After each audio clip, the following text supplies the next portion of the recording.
김은지입니다. 네. 요즘도 뉴스는 많이 나옵니다. 자, 첫 번째 뉴스는 뭡니까? 네, 중앙일보가 어제 탄핵 이후 첫 외출한 박 대통령 모습을 포착해서 이것을 보도했습니다. 박 대통령은 어제 박정희 전 대통령과 유영수 여사의 묘소를 찾아서 성묘했다고 청와대가 밝혔습니다. 네, 저도 봤는데 단독이라고 달고. 그렇죠. 네. 제목이 잘못됐어요. 박근혜 대통령 모습 포착이 아니고 제공. 네, 제공의 청와대라고 쓰여있죠. 제공. 예. 네.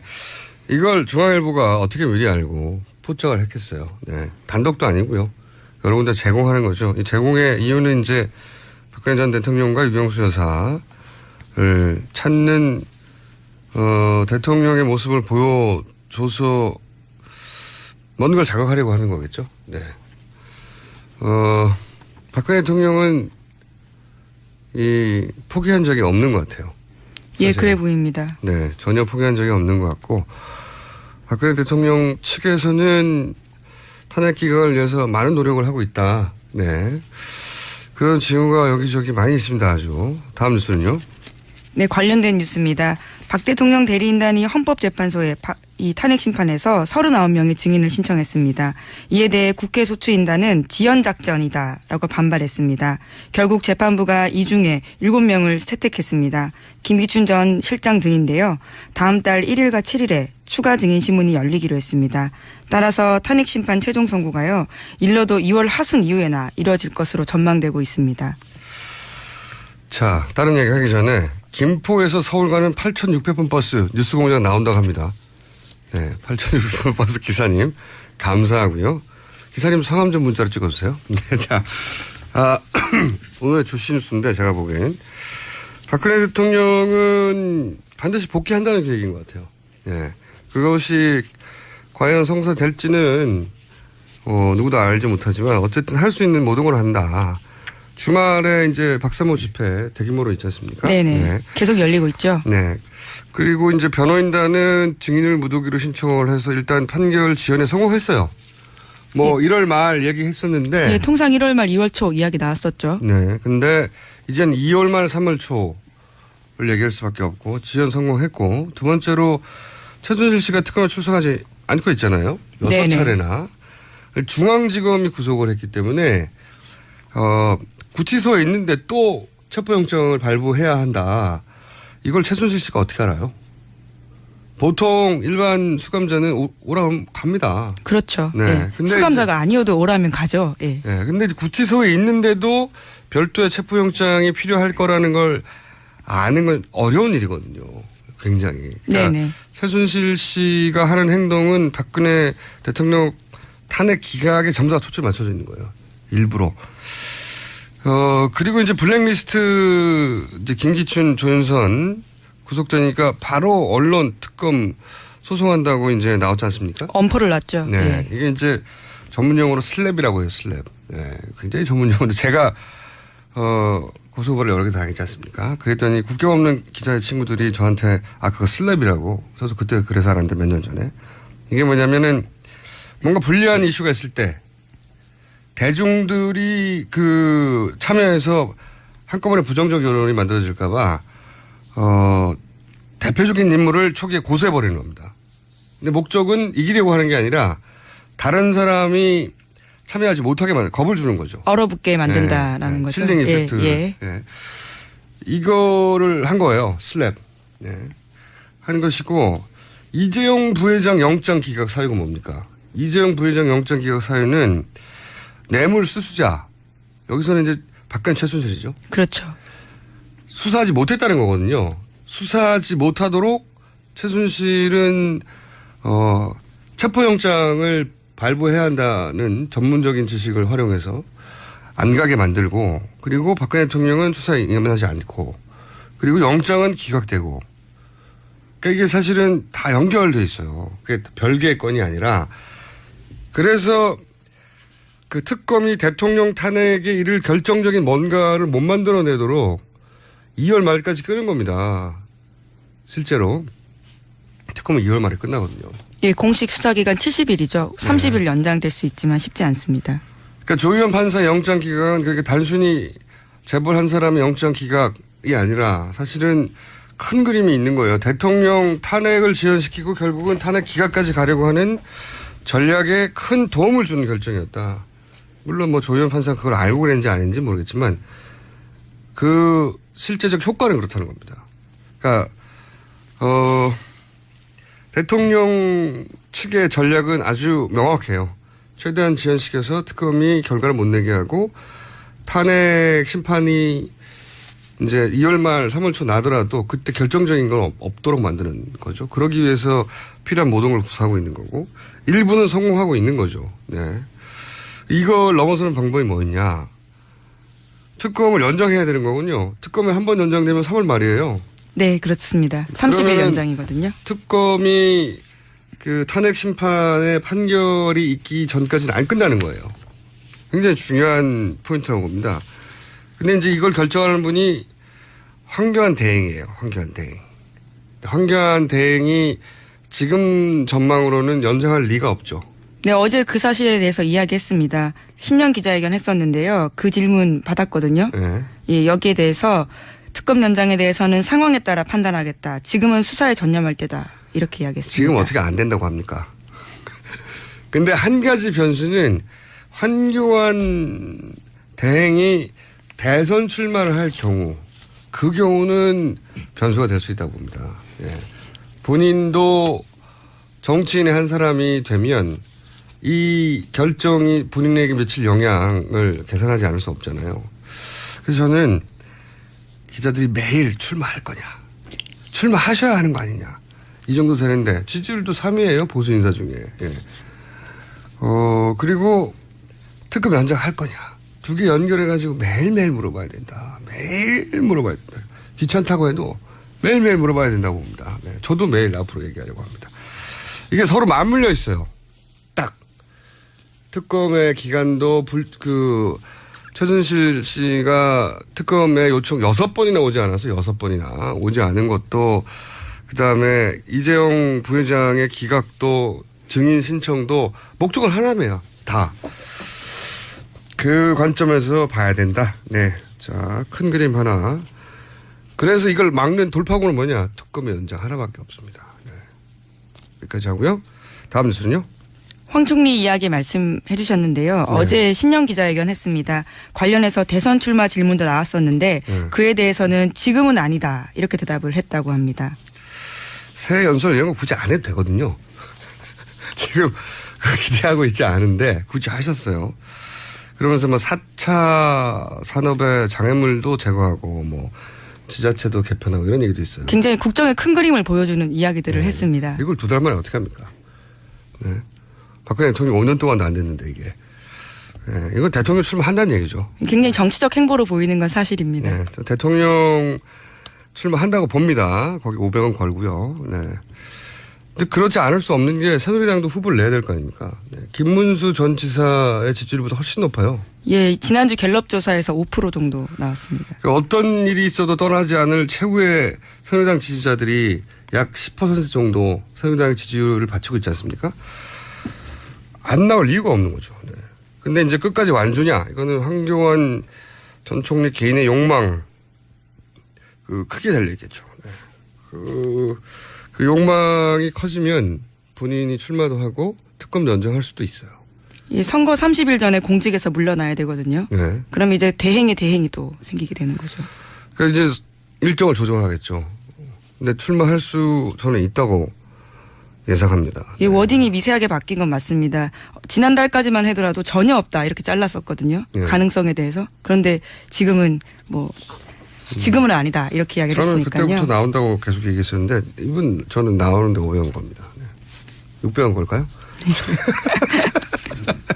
어쨌든 황교안 총리에게 나온다는 걸 전제로 그럼 특검 연장을 어떻게 할 거냐 계속 물어봐야 됩니다. 본인도 본인의 정치적 결정을 하면서 나와야 되는데 박근혜 대통령 관련해서 특검 연장을 하지 않고 본인이 출마 선언을 하게 되면 결국은 이제 박근혜 대통령과 같은 편이라는 거죠. 너무 많이 이미 뭐 같은 편이라고 생각하겠지만 본인도 차별하면서 출마해야 되는데 그래서 끊임없이 물어봐야 된다고 저는 봅니다. 자, 다음 수는요? 뭐 관련해서 하나만 더 말씀드리면요. 어제 바른정당이 불출마 명확하게 하고 민생 현황 집중하라 이렇게 논평 냈거든요. 거기에 대해서 황 총리가 직접 장제원 대변인에게 전화해서 나한테 이렇게 대응할 거냐라고 꾸짖듯이 말했다라는 폭로도 나왔습니다. 같은 편 아니냐 이런 얘기죠. 네. 그래서 장제원 대변인이 이제 여러 가지 얘기했죠. 아니 그게 무슨 소리냐며 장제원 대변인의 모든 이야기에 동의하고요. 단 한 가지 동의하지 않는 게 야당 탄압하지 말라고 했는데, 네. 다른 말은 다 동의가 되는데, 그 바른정당을 야당이라고 하기에는 왜냐하면 현 정부를 출범시킨 인사들이 거기 다가 있고, 그리고 차기 정부가 아직 출범을 안 했잖아요. 그러니까 이제 탈당을 한 것을 거기다가 셈을 왕창 쳐줘도 반야당. 그 정도까지는 제가 할 수 있는데 본인들을 야당이라고 부르는 거는 사람들이 받아들이기 힘듭니다. 자, 다음 뉴스는요? 네, 어제 헌법재판소에 많은 증인이 나왔습니다. 그중 차은택 씨 증언이 굉장히 눈길을 끌었는데요. 차 씨가 최순실 씨가 특정 폰으로 전화가 오면 모두 나가라라고 한 뒤에 통화를 했고 그것은 대통령의 목소리라고 생각했다라는 진술을 한 겁니다. 특정 폰이 아니라 이제 청와대 표현으로는 차명폰이죠. 네. 청와대가 쓰면 차명폰, 제가 쓰면 대포폰. 네. 같은 말이죠, 사실. 네. 명의가 다른 거는 같이 취급하니까요. 네. 네. 근데 이제 굳이 구분해서 차명폰은 명의가 누군지 아는데 빌려 쓰는 것이고, 그리고 명의가 누군지조차 모르는 건 대포폰이다. 뭐 이렇게 구분하기도 하는데, 명의가 누군지 아느냐 모르냐가 뭐가 중요합니까? 실제로 둘 다 처벌받습니다. 본인이 계속 쓰면 그게 차명이라는 건 빌려 썼다는 의미인데. 네네. 네. 본인이 계속 쓰면 자기 폰인데 다른 사람 이름을 쓰는 거잖아요. 네. 대포폰입니다. 제가 쓰면. 네. 어감으로 물타기. 새로운 기술인데. 어감이 다르니까 물타기 하는 거죠. 그 목소리가 이제 박근혜 대통령에 따라는 정황에 대해서 여러 가지 얘기한 거죠, 이게. 네네, 그렇습니다. 네. 박근혜 대통령과 자신이 그 대포폰을 직접 통화했다는 게 아니라 최순실 씨가 자주 그런 전화가 오면 특정 폰, 그러니까 통화하는 폰 하나라는 얘기죠. 네. 서너 개씩 썼는데 저는 그것이 박근혜 대통령의 개연성이 대단히 매우 적극적으로 높다고 봅니다. 왜 그러냐면 일단 박근혜 대통령이 대포폰을 쓴다는 거는 정호성 비서관에 의해서 이미 지난주에 진술을 했죠. 예. 그리고 최순실 씨가 정호성 비서관과는 대포폰으로 통화한다는 것도 이미 얘기가 됐죠. 예, 그렇죠. 그런데 박근혜 대통령과는 수십 년의 관계가 있는 최순실 씨가 박근혜 대통령 대포폰이 있는데 정호성 씨하고는 대포폰 통화하는데 박근혜 대통령만 절대 통화하지 않는다. 대포폰으로. 이게 이상한 거죠. 통화하는 것으로 봐야 합리적이다. 이렇게 생각이 듭니다. 다음 뉴스는요? 차 씨가 또 그에 대한 이야기를 한 건데요. 강압수사에 관련해서 그런 것은 없었다라는 증언을 한 겁니다. 강압수사 때문에 죽을 지경이다라고 검찰 수사를 비판했던 최순실 씨와 굉장히 대비되는 증언입니다. 대통령 대리인단이 이와 같은 차 씨의 대답에 당황한 듯이 강압수사 여부 있지 않았냐라고 다시 한번 물어보자요. 차 씨는 오히려 검사가 강압적으로 말을 안 해서 편안한 자세에서 조사를 받았다고 생각한다면서 강압수사 주장에 선을 그었습니다. 당연하죠. 요즘 이런 거, 이런 중요한 사건에 강압수사하면은 큰일 나요. 그거 가지고. 최순실 씨가 강압수사 때문에 죽을 지경이 아니고 강압수사를 안 해서 죽을 지경이죠. 뭐 해줘야 핑계를 잡을 수 있는데 강압수사 안 해줘서 죽을 지경이다. 이렇게 해석이 됩니다. 다음 뉴스는요? 김종 전 차관도 어제 헌법재판소에 나왔습니다. 여기 나와서 박 대통령이 정유라 씨를 직접 언급하며 지원을 지시했다라는 증언을 했습니다. 대통령이 정치권에서 정 씨가 거론되자 부정적인 이야기가 나오는 것이 안타깝다. 능력 있고 재능 있는 선수들을 위해서 영재 프로그램을 만들었으면 좋겠다. 이런 말을 했다라는 겁니다. 굉장히 결정적인 증언이네요. 예. 대한민국의 스포츠를 하는 인구가 얼마인데 그중에 수십만 명 이상이 될 텐데 딱 한 사람을 언급했는데 딱 한 사람이 하필이면 최순실 씨 딸이라는 거잖아요. 네. 정유라 씨를 알고 있다는 걸 대통령이 알고 있다는 걸 김종 차관이 그 자리에서 처음으로 확인한 거겠죠. 네. 굉장히 큰 충격을 받았다. 그 이야기를 듣고 이런 이야기도 어제 했습니다. 당연하죠. 일반인들의 입장에서는 김종 전 차관도 그냥 일반인이잖아요. 네.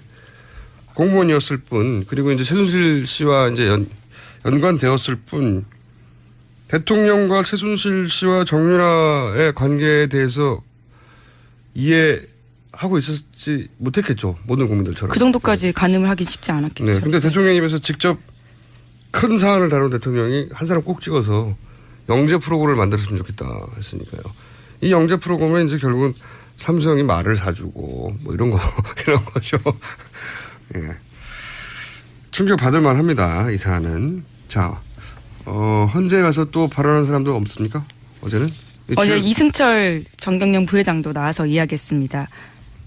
뭐라고 그랬나요? 예, 청문회 나와서요, 했던 위증들에 대해서 그것은 청와대에서 시켰기 때문이다라고 이야기를 했고요.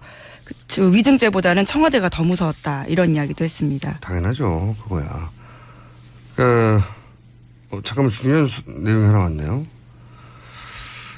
금천 마을버스 1번 뉴스공장을 너무 작게 틀어놨어요. 513번 버스 기사님 소리 좀 올려달라고. 직접 말하면 되는데 저희한테 문자를 보내가지고 이렇게 라디오로 이렇게 나오도록. 네.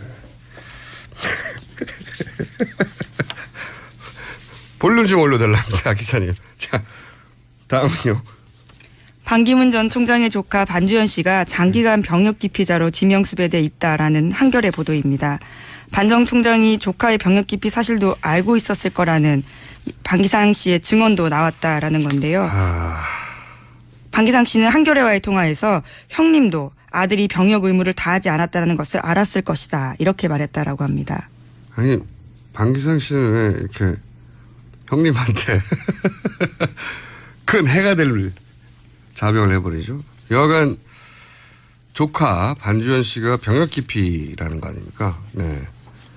이번에 나이가 거의 40대죠? 1978년생입니다. 그러면 우리 나이로 40인데. 예.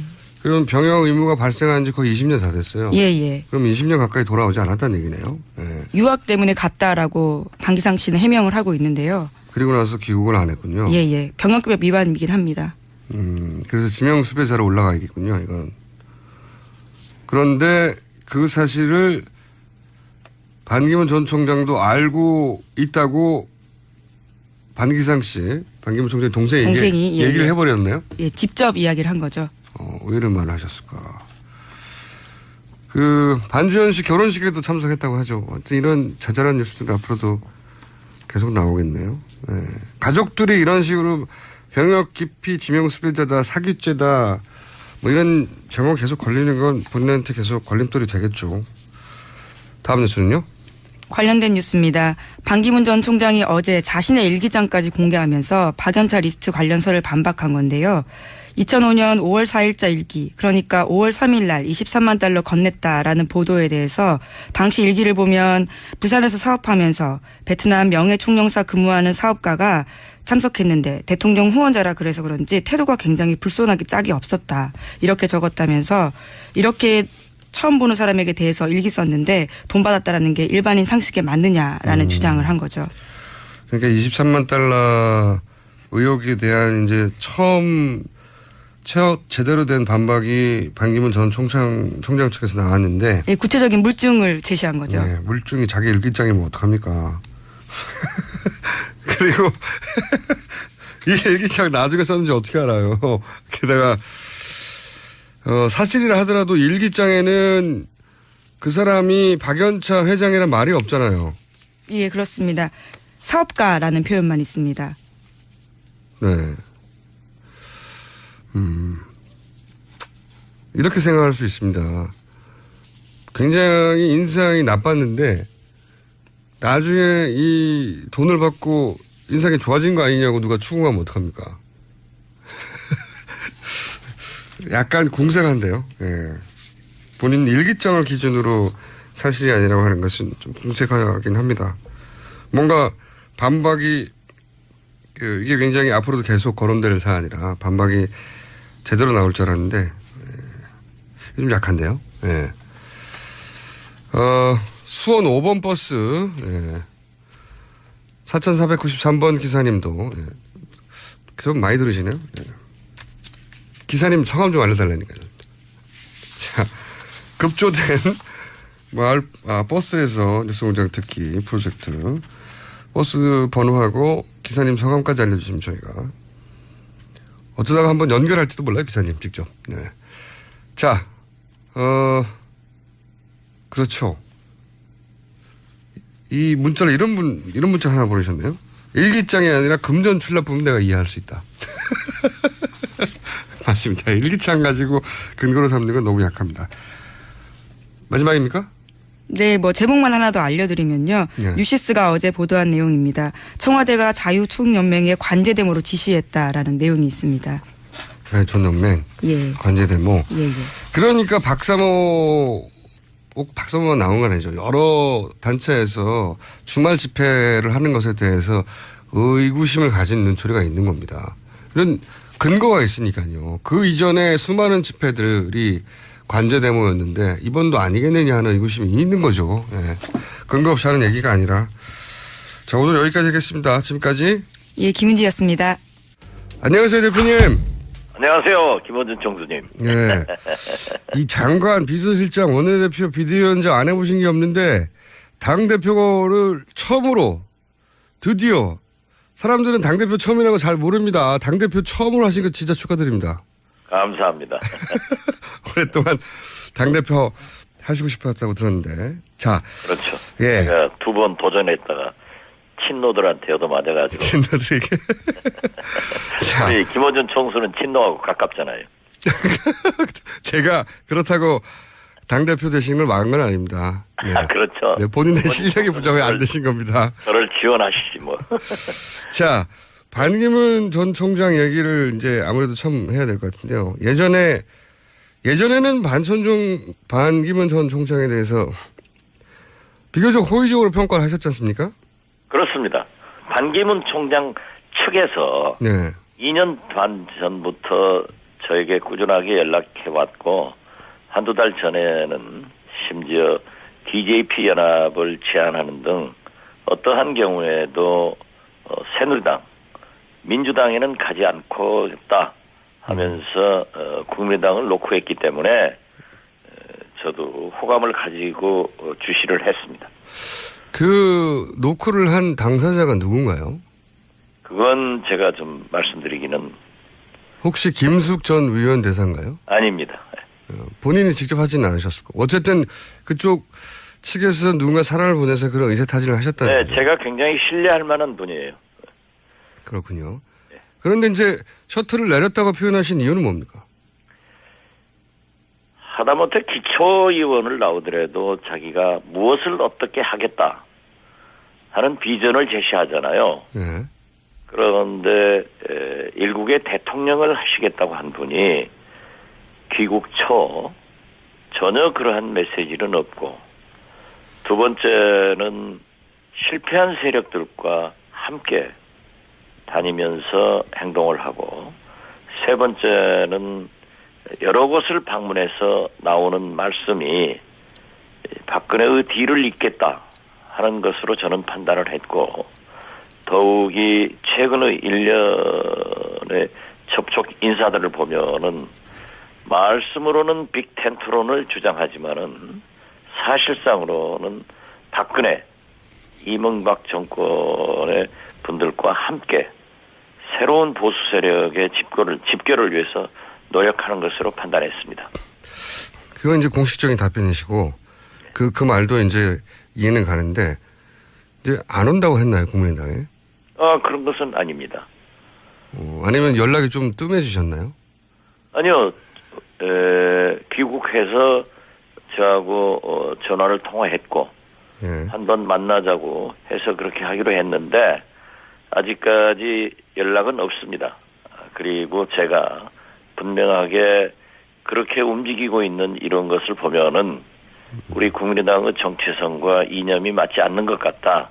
그래서 우리는 거의 문을 닫아간다 라고 하니까 아마 그쪽에서도 여러 가지를 생각했겠지만은 언론을 통해서는 계속 저하고도 회동한다 이런 것으로 나오고 있습니다. 이미 만났다고 하던데요. 안 만났습니다. 만났는데 안 만났다고 하시는 거 아니에요? 귀신이 걸어가면은 발자국이 안 남습니다. 사람이 걸어가면 발자국이 남습니다. 대표님 만나고 나서 안 만났다고 잘 하시잖아요, 원래. 김어준 총수처럼 그렇게 거짓말하지 않습니다. 그러면 그건 믿기로 하고요. 아니 요즘은요. 네. 진짜 과거 정치하고 다릅니다. 알파고 국민인데 네. 우리가 사실을 말씀드리지 않으면은 금세 모든 것이 신용불량자가 되는 거죠. 알겠습니다. 근데 정체성 멀다고 하셨는데 그 정체성 얘기하시면 전에도 김무성 전 대표와도 이제 연대 얘기를 하셨으니까 정체성만은 아니지 않습니까? 김무성 대표하고 연대 얘기는 하지 않았습니다. 김무성 대표하고도 네. 개인적으로 가깝고 같이 원내대표 파트너로서 해보면은 훌륭한 정치인이면은 분명하지만은 김무성 대표는 거의 극우 보수에 가까운 그러한 이념을 가지고 있고 저는 비교적 진보 개혁적이기 때문에 여러 가지 이념으로 안 맞죠. 네. 그래도 친하게 그래서 지내셨는데 연대한다 이런 네. 얘기는 하지 않았습니다. 뭐 정치의 파트너로는 훌륭하게 인정합니다. 정치적 파트너이기만 하지 연대는 안 된다? 네, 그렇습니다. 근데 이제 국민의당 그 이야기를 이제 곧이곧대로 제가 다 받아들이고 이미 지나간 일이기 때문에 제가 그걸로 다툴 생각은 없고 근데 국민의당이 그렇게 넉넉한 집안 형편이 지금 아니지 않습니까? 반기문 전 총장이 합류해주면 좋은 거 아닌가요? 넉넉한 집안 형편이 아니건 기건 그것은 문제가 아니죠. 왜냐하면 예. 그렇게 했다가는 더 넉넉해지지 않을 수가 있어요. 지난 탄핵 정국에서 크게 곤욕을 치료. 그렇게 민주당의 문재인 대표처럼 예. 대통령이 되기 위해서 수단과 방법을 가리지 않고 하는 것은 우리는 지향합니다. 그렇군요. 문재인 그 전 대표의 입장을 제가 대변할 이유는 없기 때문에 그거는 문재인 전 대표한테 물어보기로 하고요. 예. 수단과 방법을 가리지 않는 예를 하나만 들어봐 주시죠, 그러면. 어제 전남에 가서 예. 대북 송금 특검에 대해서 어떤 분이 질문을 했나 봐요. 그러니까 대북 송금 특검은 검찰이 수사하느냐, 특검이 수사하느냐, 선택의 문제였다라고 하는 것은 굉장히 잘못된 겁니다. 심지어 민주당 대표인 정대철, 사무총장인 이상수, 노무현 대통령의 정치적 스승이라고 하는 김원기 이런 분들이 전부 청와대 가서 노무현 대통령께 어떠한 경우에도 대북송금 특검을 해서는 안 된다고 반대했지만은 국무회의에서 오직 허성관 장관 한 사람 찬성했습니다. 그러나 노무현 대통령과 문재인 수석이 강행을 했는데 그것을 두고 그렇게 변명을 해서는 안 되죠. 그리고 제가 문재인 대표께 대북송금 특검에 대한 분명한 입장과 사과를 해라. 이렇게 했더니 김대중 대통령께서 사과했다. 김대중 대통령께서 용서했다. 이렇게 말씀하셔서 그런 적 없다 했더니 노무현 대통령 서거 당시 김대중 대통령께서 내 몸의 절반이 무너져 내려갔다. 이 표현에 그게 들어가 있다는 거예요. 그래서 그렇게 애매모호하게 하면 안 된다. 분명한 것은 잘못됐다고 하면은 잘못된 것을 인정을 하고 사과를 해야지 그렇게 왜 자꾸 변명을 하느냐라고 했는데 또 한 번 변명을 했더라고요. 알겠습니다. 그걸 이제 누구는 해명이라고 하는데 변명으로 들릴 수밖에 없다. 그거하고 수단과 방법을 가리지 않는 건 좀 다른 얘기인 것 같은데. 그건 호남표를 네. 얻어내기 위해서 수단과 방법을 가리지 않은 거죠. 지난번에도 호남이 지지하지 않으면은 자기는 정치를 하지 않는다. 대권에 출마도 하지 않는다. 네. 해가지고도 지금 하고 있지 않습니까? 이런 얘기도 다 하셨어요. 그 말씀 하시니까 또 생각이 나는데 제가 지금 문재인 전 대표 얘기하려고 연결한 건 아닌데 말씀하시니까 여기 한 가지만 더 여쭤보면 문재인 전 대표가 이제 부산, 울산, 경남에서 50% 이상 득표할 수 있겠냐. 홈베이스가 약하지 않냐. 이런 지적도 하셨죠. 네, 그렇습니다. 네. 홈베이스가 약한 건 안철수 전 대표는 더한데요, 지금. 안철수 대표는 그래도 지난 4.13 총선에서 호남에서 승리를 했습니다. 물론 지금 현재 지지도가 정치 검찰에 의거해서 리베이트 사건의 조작으로 도덕성의 새정치에 큰 상처를 입고 추락한 것만은 사실입니다. 그렇지만 이제 무죄가 됐고 또 활발하게 활동하고 있기 때문에 차차 커버되리라고 봅니다. 알겠습니다. 미래를 전제로 해서 이제 주장을 하신 거기 때문에 그거는 반론의 여지가 있는. 지금 현재도 네. 미세하게 상승하고 있고 문재인 대표는 조금 하락하는 그런 모습을 보이던데요. 예, 그게 사실이라서 아직 격차가 너무 큽니다. 그리고 그렇습니다. 예, 그건 인정합니다. 호남에서도 그렇지만은 예.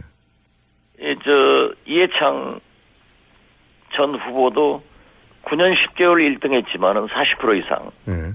한 달 한 달 잘못해가지고 김대중 노무현에게 대통령을 잃었고 지금 여론조사의 가장 첨단 국가인 미국에서도 9%의 트럼프가 91% 지지받은 힐러리에게 이겼습니다. 맞습니다. 어떻게 될지 모르는 거죠. 그렇죠. 네, 지금 1등 한다고. 근데 거꾸로 이명박 대통령 1등 하다가 그냥 대통령 돼버렸거든요. 그런 사례도 있긴 합니다. 그렇으니까 실패한 대통령이 됐죠.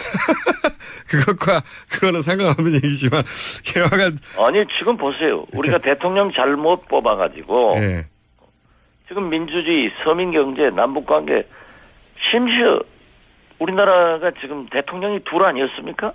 박근혜 대통령, 최순실 대통령 이런 사태까지 났는데 네. 이번에는 진짜 국민들이 잘 뽑아야 됩니다. 예, 그건 맞은 말씀이신데 지지율을 계속 1위 했다고 해서 나쁜 대통령이 된 건 아니죠. 그렇기 때문에 예.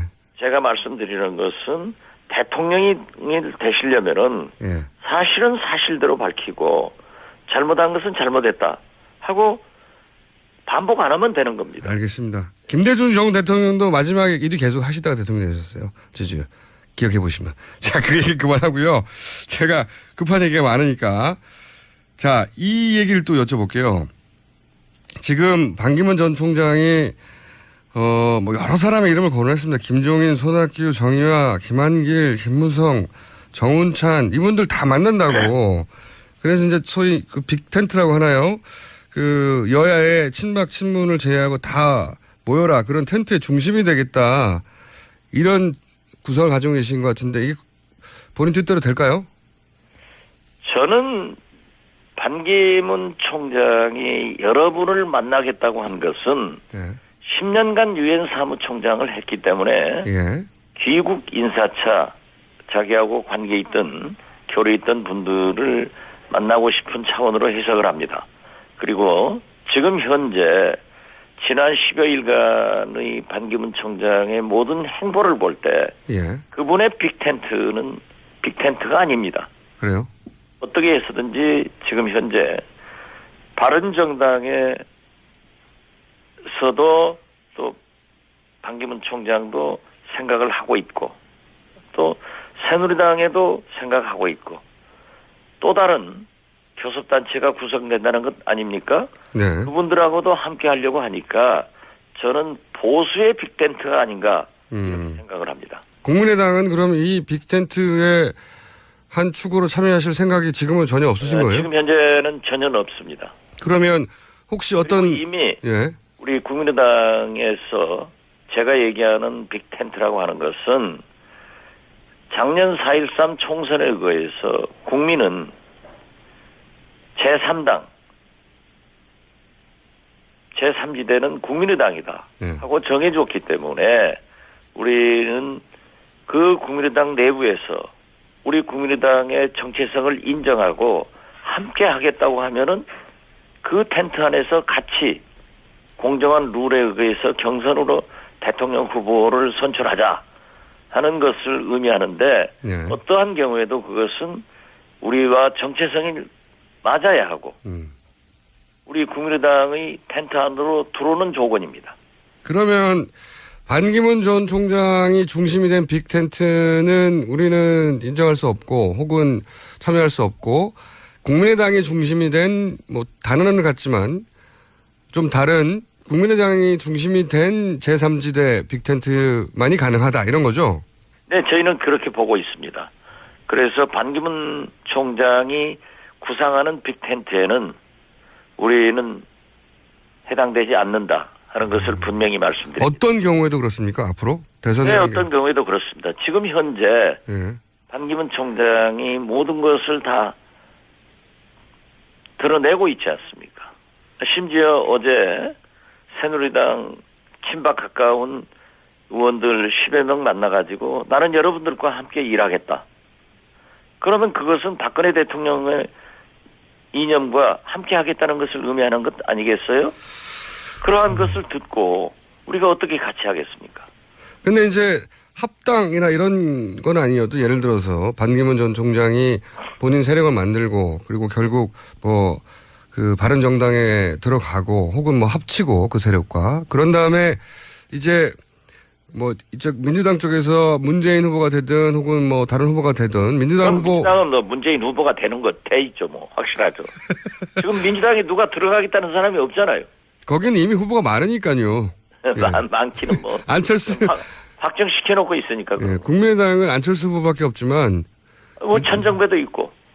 천정배 후보가 지출이 안 나지 않습니까? 자, 그 얘기 전에 그 어떤 경우에도 그러면 국민의당은 합당은 안 하지만 후보를 단일화하자거나 또는 뭐 개헌을 고리로 해서 당신은 대통령, 당신은 뭐 총리 이런 식의 조합 이런 것도 불가능합니까? 지금 현재 그러한 정체성이 맞지 않으면 불가능합니다. 앞으로 그렇기 때문에 우리 안철수 대표나 우리 국민의당에서는 결선 투표제를 제안해 놓은 거예요. 아, 그럼 전략은 2위를 한 다음에 결선에서 문재인을 꺾는다 이런 전략인 거죠? 뭐 그러한 것이 아니고 예. 지금 현재는 다당제 아니에요? 네네. 지금만 하더라도 원내 교섭단체를 가지고 있는 정당이 4곳이고 예. 정의당도 심상정 대표께서 대통령 후보를 선언했지 않습니까? 예. 그러면 5개 정당이 됐단 말이에요. 예. 여기에 반기문 총장을 추종하는 또 하나의 원내 교섭단체가 태동하고 있습니다. 한 20여 명 모일 수도 있겠죠. 예. 한 30명 모인다고 그래요. 아, 그래요? 예. 예, 그러면은 사실상 6개 정당 체제가 되는 겁니다. 예. 그러면 오히려 협치, 국회 본연의 정치 본연의 대화와 협상을 통한 일당 독주를 막는 그런 제도적 장치가 돼가는 거예요. 그러니까 제가 때문에 예. 결선 투표제를 하면은 인위적으로 장막 뒤에서 어떤 정치적 공학적 어떤 거래가 아니라 공개적으로 국민이 판단을 해서 정책적 연합을 할 수도 있고 연정도 가능하기 때문에 다당제에서는 결선 투표제가 반드시 필요하다. 예. 저도 동의하는데요. 우리는 그러한 것을 예. 어제 주호영 바른정당 원내대표도 제가 방문해서 결선 투표제 찬성을 표명하셨고요. 결선 투표제를 처음에는 반대했던 문재인 전 대표께서도 찬성을 했기 때문에 지금 새누리당만 조금 뉘앙스가 다릅니다. 예. 알겠는데 저도 결선 투표제가 필요하다고 생각을 하는데요. 당장 이번에 될 수 있는지는 몰라도 필요하다고 생각하는데 제가 궁금한 건 그게 아니라 이제 결선 투표제를 강하게 얘기를 대표님도 하시고 안철수 전 대표도 하는 걸 보면 일단은 그 여러 후보가 나올 테니까 일단 2위를 하고 그런 다음에 문재인 1대1 얘기 계속 하지 않습니까? 안철수 전 대표도. 그런 다음에 2등을 일단 하고 나서 문재인 전 대표가 1대1 구도를 만든다. 이게 전략인가 궁금한 거죠. 예. 전략은 아니죠. 왜냐하면 지금 보더라도 안철수 대표는 대통령 후보 지지도 면에서 예. 제3위를 기록하고 있습니다. 네. 우리가 2위가 된다, 1위가 된다고 하는 것은 단언할 수는 없는 거죠. 그렇기 때문에 그러한 전략적 접근이 아니라 이제 박근혜 최순실 이 국정농단 사건을 보더라도 네. 이제는 제왕적 대통령 권한도 내려놓아야 되지만은 일당 독주 이러한 것도 제도적으로 막기 위해서는 결선 투표제를 해야 되고 또 다당제 국가에서 사실상 대통령이 어떤 의미에서 보면은 약 20, 30% 지지받아가지고 대통령이 될 수도 있어요. 그렇기 때문에 그 과반수 이상의 국민 지지를 받는 그러한 장치도 필요하다. 이런 것을 법과 제도적으로 만들자 하는 겁니다. 알겠습니다. 저희 시간이 벌써 다 돼가는데 한 분 스튜디오에 꼭 나와주시고요. 저희가 항상 전화로만 했는데 스튜디오에 나와주시면 화학작용 끝내줄 것 같은데요. 나와주시고 그리고 거기 나가면은 우리 네. 김총수가 하도 야단치니까. 그리고 이재명 시장이 3위고요. 안철수 전 대표는 지금 현재 4위가 맞습니다. 아 그러더라고요. 예. 한 가지만 급하게 여쭤볼게요. 이게 정보력 하면 제가 대표님이니까 지나가는 이야기인데 중요한 것 같아서 한 가지만 여쭤보면 반 총장을 MB 쪽에서 민다는 게 사실인가요? 처음에는 그렇게 움직이더니 네. 지금 여러 가지 부작용이 있으니까 예. 뒷선으로 물러났다는데 아무래도 그러지 않겠어요? 저는 그렇게 봅니다. 대표님이 모르시면 누가 합니까? 정치판에서. 아시죠? 사실은. 다음 얘기로 넘어갈게요. 거의 시간이 다 돼서 마지막 질문 이겁니다. 주승용 원내대표가 정권 교체를 못해도 문재인과는 손잡지 않는다. 나중엔 해명으로는 딱 약간 다른 이야기다 하셨고 대표님도 시간이 다 됐네요. 첫 번째 인터뷰에서 박지원 국민의당 대표 연결했다가 마지막 질문에서 끊겼습니다. 중요한 질문이라 이 질문까지만 하고 이어가겠습니다. 대표님. 예. 네. 유수 공장은 왜 그렇게 잘 끊겨요? 공장이 안 좋은가 봐요. 대표님 답변이 하도 길어서 그래요. 자, 한 가지 질문, 마지막 질문이 뭐였냐면 주승용 원내대표가 정권 교체를 못해도 문재인과는 손잡지 않는다 해서 논란이 됐습니다. 이 태도, 입장에 대해서 대표님은 어떠신 입장이신지? 우선 주승용 원내대표가 그러한 것이 와전됐다. 와전됐다. 그리고 우리는 어떠한 경우에도 정권 교체가 최우선이다. 네. 라고 밝혔다는 것을 다시 상기시키면서요. 예. 저도 어떤 경우에도 예. 새누리당, 박근혜 대통령과 함께 정치를 한 사람들은 차기 대통령 후보도 나오지 않아야 된다. 네. 하는 것을 주창을 합니다.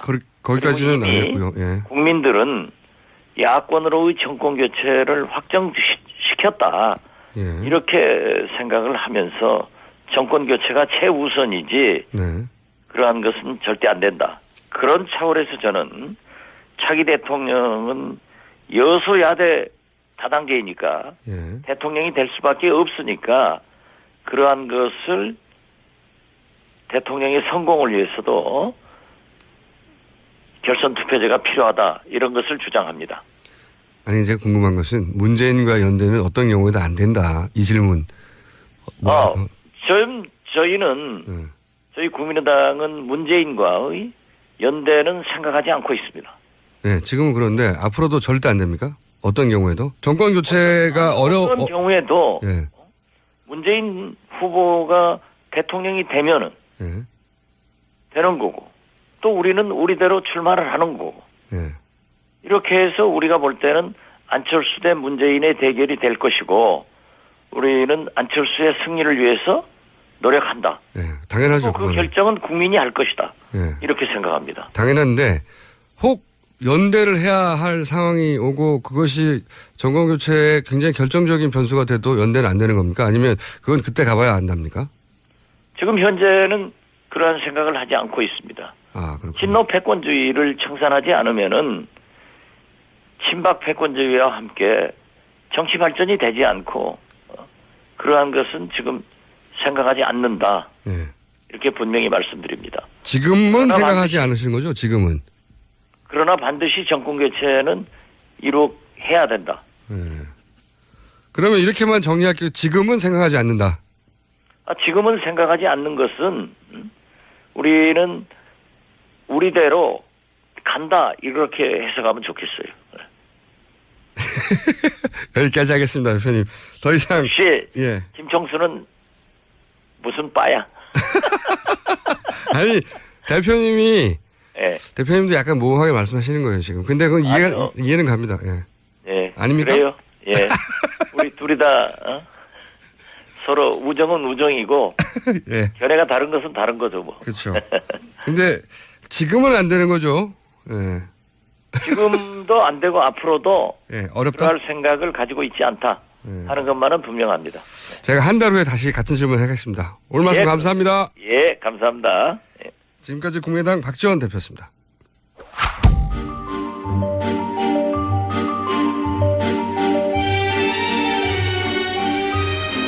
하영 기자 나오셨습니다. 안녕하십니까? 예, 안녕하세요. 한겨레 하호영 기자입니다. 자, 반기문 전 총장과 최근 일주일인가요? 열흘인가요? 3박 4일이 정확하게는. 그다지 아는 척하기에는 긴 시간이 아니긴 한데 예, 반 총장이 들어온 지도 얼마 안 됐습니다. 지금 열흘이 됐나요? 열흘도 예. 안 됐어요. 네.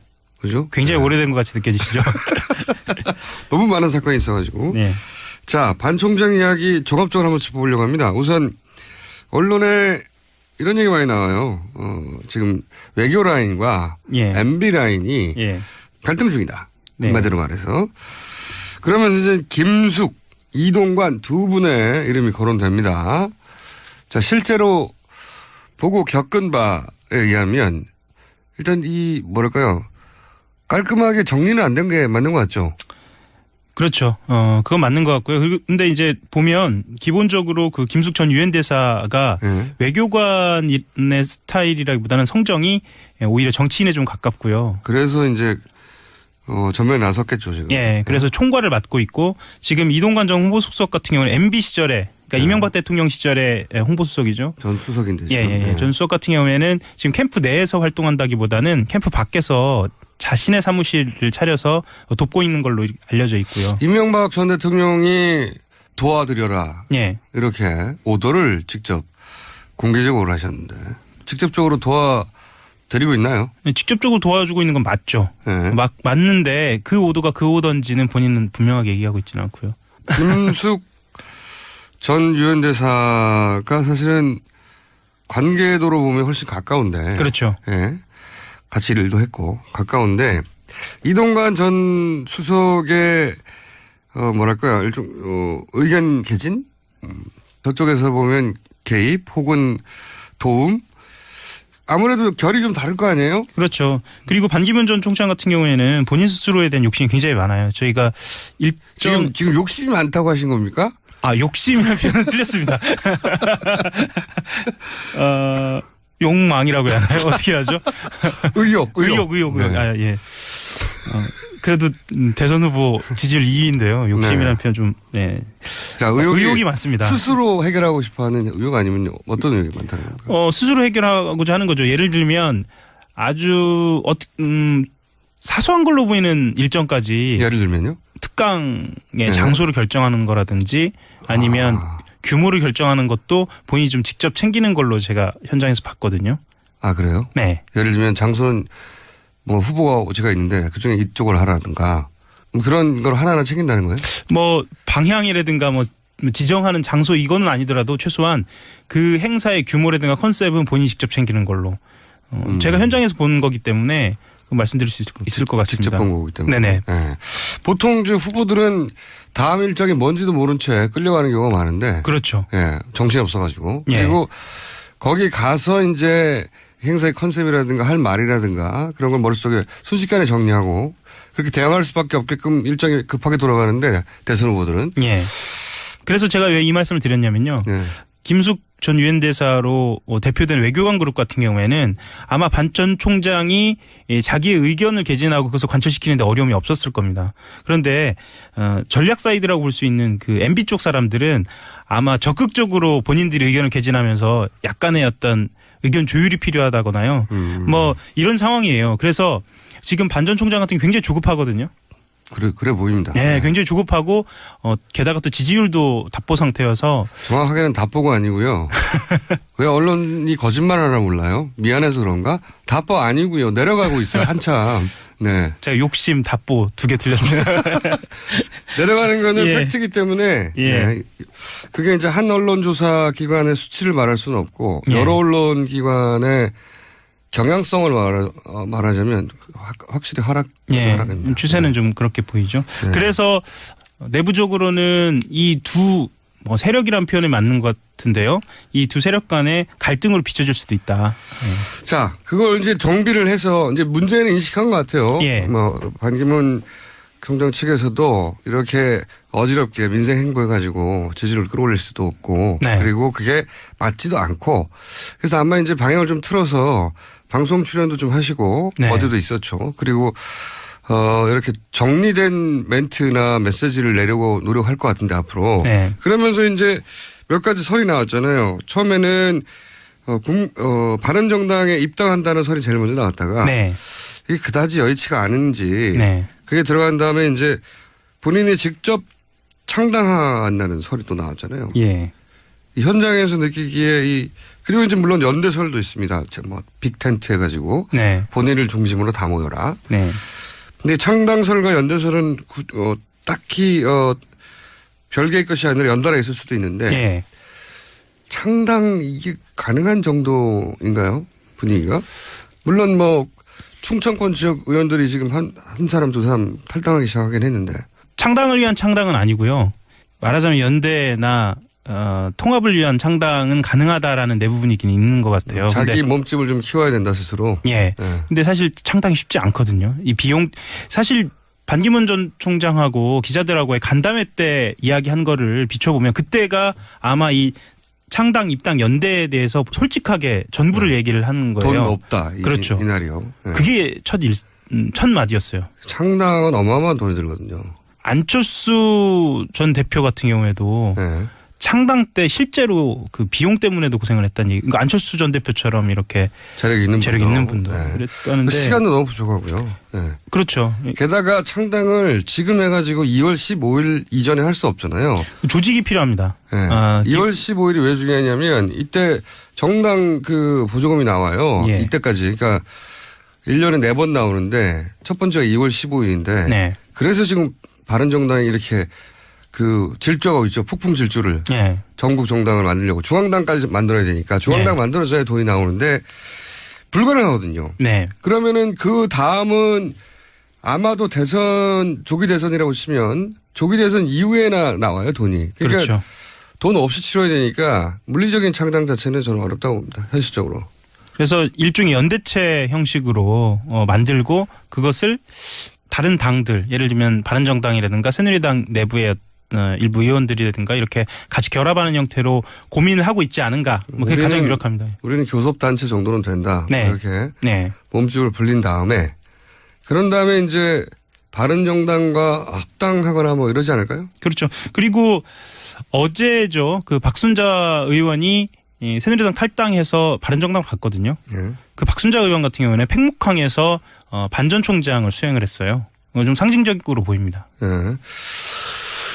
그래서 아직 그리고 또 나경원 의원 같은 경우는 나오지 않고 있잖아요. 그렇죠. 네. 네. 본인은 반기문 총장과 함께 하겠다라는 얘기를 여러 차례 메시지를 보냈으니까 몇 분이 이렇게 탈당도 하고 바른정당도 들어가기 전에 반기문 총장 옆에 이렇게 옹기종기 서 있는 모습. 그렇죠. 예. 옹기종기 좀 너무한가요? 네. 오늘 좀 거친데요. 옹기종기라기보다 스크럼을 짜고 이렇게 연대에서 서 있는 모습을 보여줘서 하나의 세력이다. 예. 이렇게 몸값을 올리려고 하는 시도를 당연히 하겠죠. 근데 이제 외부에서 보는 시각도 그렇고 내부적으로도 그렇고요.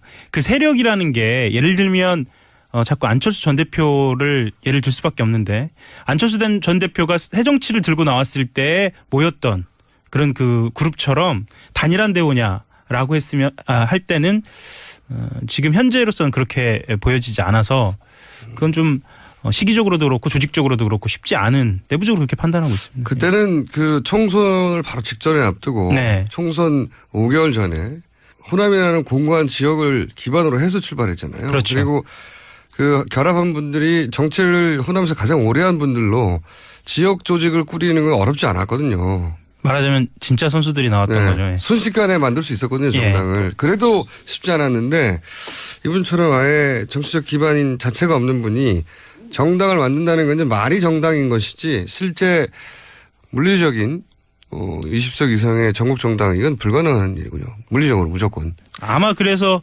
본인들이 이 책사를 자처하는 분들이 이 요즘 목소리가 커지는 이유도 반기문 전 총장 쪽의 처지를 알기 때문이 아닌가라는 판단도 있습니다. 근데 그분들 그 책사라고 불리는 그분들의 몸값을 알아봐야 쳐주죠. 아, 저분이 꼭 선거에 필요하구나 하는 예. 자체를 반기문 총장 측에서는 인정하지 않고 잘 모르실 것 같아요. 예. 내부적으로 아직은 그 좀 전략 사이드에서 지금 이 판을 크게 읽거나 아니면 주도할 수 있는 그런 힘은 좀 부족하지 않느냐. 내부적으로 그렇게 판단하고 있는 것 같습니다. 그 여러분들이 스크럼을 짜고 첫 번째 그래서 우리가 반기문 총장의 사실상의 정당 창당한 것과 마찬가지의 세력이다. 예. 그런 다음에 어느 시점쯤까지 지지세를 끌어올려서 그런 다음에 이제 바른정당과 합당하거나 바른정당이 이쪽으로 흡수되거나 아니면 뭐 아마도 이쪽 당이 바른정당에 흡수되거나 둘 중에 하나가 되겠죠. 예. 그런 다음에 이제 국민의당은 그 합당은 못할 테고 예. 이제 연대를 하려고 하겠죠. 연대. 그렇죠. 예. 여기서 이제 흔히 말하는 원샷 경선이라고 해가지고 네. 비문은 다 모여서 경선 한번 하자. 크게. 예. 뭐 빅텐트라고 부르기도 하고 뭐 여러 가지로 불리는데 어쨌든 비문 단일 후보를 뽑자 이런 움직임이 또 있겠죠. 그렇죠. 그렇게 가거나 혹은 개헌을 고리로 반기문 대통령 안철수 총리 1+1인 거죠. 그렇죠. 예. 그러니까 한 사람을 뽑으면 나머지 한 사람은 따라오는 누구를 고를지 고민하지 마라. 요런 그림. 이게 쉽지는 않을 거라고요. 쉽지 않습니다. 또 지금 언론에서 고려하고 있지 않은 변수가 뭐냐면 2020년 총선이거든요. 왜냐하면 총선까지 시간이 너무 많이 남았기 때문에 의원들이 굳이 이렇게 대선에서 자기 세력이 꼭 대권을 잡아야 한다. 이런 그 의혹이 먼저 앞서지는 않습니다. 왜냐하면 자기 지역구만 관리가 되면 되거든요. 그러니까요. 예. 게다가 이 단계별로 보면 원래 그림을 그리는 총괄 화가가 있어야 되잖아요. 화가. 그렇죠. 예. 총괄 화가가 있어야 되는데 여기 지금은 이명박 전 대통령도 어느 정도 그런 역할을 하고 싶으신 것 같고 바른정당 같은 경우에는 이제 김무성 전 대표가 그렇죠. 예. 대선 출마하지 않고 그런 역할을 하려고 하는 것 같고 또 그다음에 국민의당에는 박지원 대표라고 하는 또 큰 화가가 한 분 계시고 그렇죠. 그래서 화가가 너무 많다. 네. 화가끼리 화합이 쉽지 않다 이거. 장르도 조금씩 다릅니다. 그래서 이런 그림인 것 같은데 네. 그림은 뭐 그럴 법하나 이 욕망이 난무하는 대선 정국에서 이렇게 많은 화가들이 과연 자기 이해관계를 다 맞춰서 결국 이 그림까지 완성해내겠는가. 이 대작을. 예. 쉽지 않다. 쉽지 않을 것으로 보입니다. 네. 예. 그림 그리는 분들은 도화지 위에 그림이 쉽거든요. 네. 다음. 하지만 각자 화가들의 가진 욕망의 크기가 대단하기 때문에. 그리고 도화지의 크기가 점점 줄어들고 있어서요. 네. 예. 굉장히 고급스러운 대화로 마무리가 되네요. 예. 저렴하게 시작해가지고. 자, 그러면은 한결의 하영 기자와 함께 했고요. 오늘 역시 큰 정보는 없습니다. 예. 죄송합니다. 여기까지 하겠습니다. 감사합니다. 네, 감사합니다. 안녕하십니까. 안녕하세요. 네. 드디어 이제 그 취임을 했으니까 네. 트럼프 행정부가 본인이 그 선거 기간 동안 주장했던 것과 그리고 이제 최근에 임명하고 있는 장관 또는 최근에 하고 있는 액션을 통해서 말한 대로 갈 것인지 어떨 것인지 한번 짚어보려고 하는데 네. 그 전에 트럼프 대통령은 임기를 못 마칠 것 같지 않으세요? 저는 최근에 미국이 우리나라에 워낙 그 영향을 많이 미치는 나라라서 이 최순실 뉴스 외에 꼭 챙겨보는 게 이제 트럼프 뉴스거든요. 네, 근데 이분이 탄핵이 될 것 같은 탄핵이 또 대세고 요새 그러니까 그런 느낌은 안 드십니까 혹시? 다른 대통령들보다는 가능성은 좀 높다. 다른 대통령보다는 다른 대통령들은 거의 가능성이 없죠. 근데 없었죠. 취임할 때 이런 얘기 나오는 경우는 네. 거의 없는데. 그래서 뭐 이러다가 사실 없어질 수도 있긴 한데 이제 아마도 트럼프 대통령이 그 탄핵 사유라든지 뭐 이런 굉장히 막 발목이 잡히는 일이 생긴다 그러면은 그 conflict of interest라고 그러죠. 그 이해 충돌 관계라든지 네. 뭐 이런 것 때문에. 네. 네. 저도 그 생각하는데 예를 들어 네. 트럼프 그룹 그렇죠. 자기 회사에 뭔가 경제적 이권을 쿠션으로 주는 네. 정책을 결정을 했다가 나중에 그게 자기 회사에 이득이 된다는 게 들켜가지고 곤욕을 치르다가 탄핵되는. 그렇죠. 네. 그리고 사실 어떻게 보면 그게 그 이해 충돌이죠. 이해 충돌이죠. 네. 그리고 대통령- 미국 법에는 그런 게 있어요. 그러니까 공직자가 외국의 정부로부터 돈을 받으면 안 되는데 고위 이제 다른 국가의 어떤 고위 공직자는 외교사절단 이런 사람들이 공적인 일로 와서 트럼프 그룹의 호텔에 묵는다. 그것도 사실은 돈을 받는 거거든요. 그렇죠. 굉장히 그런 면에서는 엄격한 편인데. 굉장히 엄격하거든요. 돈을 공개적으로 받기는 하지만 그죠? 네. 그런 거는 돈의 액수가 적어도 굉장히 그거는 뭐 그 액수에 상관없어요. 엄격하게 따지잖아요. 네. 그래서 저는 트럼프 근데 그 소위 이해 충돌이라고 하는 오래된 이미 확립된 미국에 네. 피해야 한다는 공직자는 네. 그 전통에 트럼프는 굉장히 이 인식이 약할 거거든요. 그게 뭐 문제야 이렇게. 개념이 별로 없어 보이더라고요. 그래서 네. 보통 역대 대통령들이 대부분 백지 신탁을 해요. 네. 부시 같은 경우는 상이 굉장히 부자잖아요. 뭐 네. 텍사스 레인저스 구단 가지고 있고. 근데 이제 트럼프 같은 경우는 또 어마어마한 부자니까 어떻게 할 거냐 이제 관심이 집중됐었는데 아들한테 경영권을 주고 그리고 그냥 신탁을 한다 이렇게 얘기를 했거든요. 아들한테 신탁이 어디 있습니까? 그러니까 밥 먹으면서 또 얘기가 나오는 건데 그거는 눈 가리고 아웅이죠. 근데 그게 본인한테는 그게 뭐 그렇게 대단한 일이냐라고 생각하는 정치, 그러니까 부시만 해도 정치가 집안이니까 그게 얼마나 그쵸. 큰 문제가 될 수 있는지 알아서 신탁을 네. 하는데 이분은 그런 생각이. 공사 구분에 대해서 별로 없는 네. 것 같더라고요. 그래서 그래서 저는- 크고 다치죠 우리처럼. 그래서 이해 충돌이라고 하는 부분에서 그런 공산이 대단히 높아 보인다라는 생각을 저도 했는데 전문가도 하셨군요. 네. 근데 뭐 못 맞추는 사람이라서 말씀하셨다시피 자, 헌법적 가치 이런 거에 관심이 없는 것 같아요. 기본적으로. 같이 뭐 이런 거에 관심이 없죠. 그러니까 뭐 네. 취임사도 보면은 그런 얘기는 거의 없잖아요. 그러니까 보통 대통령 취임사 보면은 약간 추상적이고 뜬구름 잡은 얘기 같으면서 이렇게 네. 미래지향적 뭐 이런 게 있거든요. 오바마 대통령은 이제 독립선언문의 일부를 이제 얘기를 하기도 했었는데 요번에 취임사 같은 걸 보면은 정말 뭐 our, we, 뭐 아메리카 그러니까 그런 얘기만 약간 자기가 캠페인을 하면서 지지자들의 떼는 얘기 그대로 한 거예요. 그래서 그 취임식 즈음의 지지율이 오바마 대통령 퇴임 지지율보다 낮아요. 37%가 이제 네. 지금 나왔거든요. 퇴임할 때 즈음 지지율이잖아요. 그래서 만만치 않다 이분이. 네. 그리고 또 그 미국에서 화제가 된 게 취임식이 인원이 오바마 대통령의 절반 정도밖에 참석 안 했잖아요. 그렇죠. 오바마 대통령 때 2009년에 180만 명이 참석을 했었거든요. 그리고 네. 뭐 사진으로도 보셨다시피 그냥 꽉꽉 차는 그런 모습을 네. 보였었죠. 근데 거의 반이 비었어요. 사진으로 보면. 예. 근데 또 비가 좀 왔어요. 또 그날. 그렇다고 하더라도 근데 이제 여기까지는 오히려 문제가 아니라고 저는 생각하는데 비도 왔고 여러 가지 핑계 될 수 있는데 그 대변인 이름 뭐죠? 켈리언 코네이. 아 대변인은 스파이서. 션 스파이서. 예. 예. 그렇다 치고 그 사람이 이제 여기에 대해서 거짓말을 해버렸어요. 그렇죠. 사람이 더 많이 왔다. 역대 예. 최대다. 그것도 거짓말이고 그 사진을 제공했죠. 공중에서 예. 찍은 사진을 비교해서 그거는 밑에 하얀 대리석을 이번에 깔아가지고 더 돋보여서 그런 거다. 근데 그 대리석은 오바마 때 깐 걸로 예. 나오기도 하고 그리고 밖에 펜스를 쳐가지고 못 들어온 사람이 많다 그랬더니 펜스 안 쳤다고 막 예. 나중에 그러고 사진이 편집된 다 거짓말이란 말이죠. 그렇죠. 쓸데없이 그런 걸 거짓말을 하니까. 왜 그런지 모르겠어. 약간 관종이에요 트럼프가. 관종? 예. 이런 말씀은 안 되는구나. 됩니다. 네. 예. 그래서 좀 오바마 대통령에 대해서 약간 좀 열등감도 좀 그런 있고, 것 같아요. 예. 그리고 지는 거 싫어하고, 그리고 항상 이렇게 관심을 집중받고 싶어 하는, 그러니까 트위터에도 자꾸 이상한 얘기 올리고, 그 성마른 성격 때문에 빡 해갖고서는 또 막 다혈질이라서 막 성질내고. 그래서 자꾸부터 오바마하고 비교되니까 네. 이 그 소위 백악관의 그 스태프들도 굉장히 방어적이고 신경질적으로 우리가 네. 더 많이 왔어. 네. 이러다가 거짓말을 해버린. 그리고 참 쓸데없는 비교고 쓸데없는 얘기인데, 네. 그렇게 꼭 하더라고요. 그러자마자 당연히 이제 미국 언론에서는 왜 거짓말 하냐고 네. 말씀하신 그 켈리건 코네이 네. 그 지금 고문이죠. 트럼프의 입이라고 불렸던. 네. 네. 이분을 싫어하는 분들 많던데, 미국에서는. 근데 이분이 또 나와가지고 MBC하고 인터뷰하다가 그런 말을 했어요.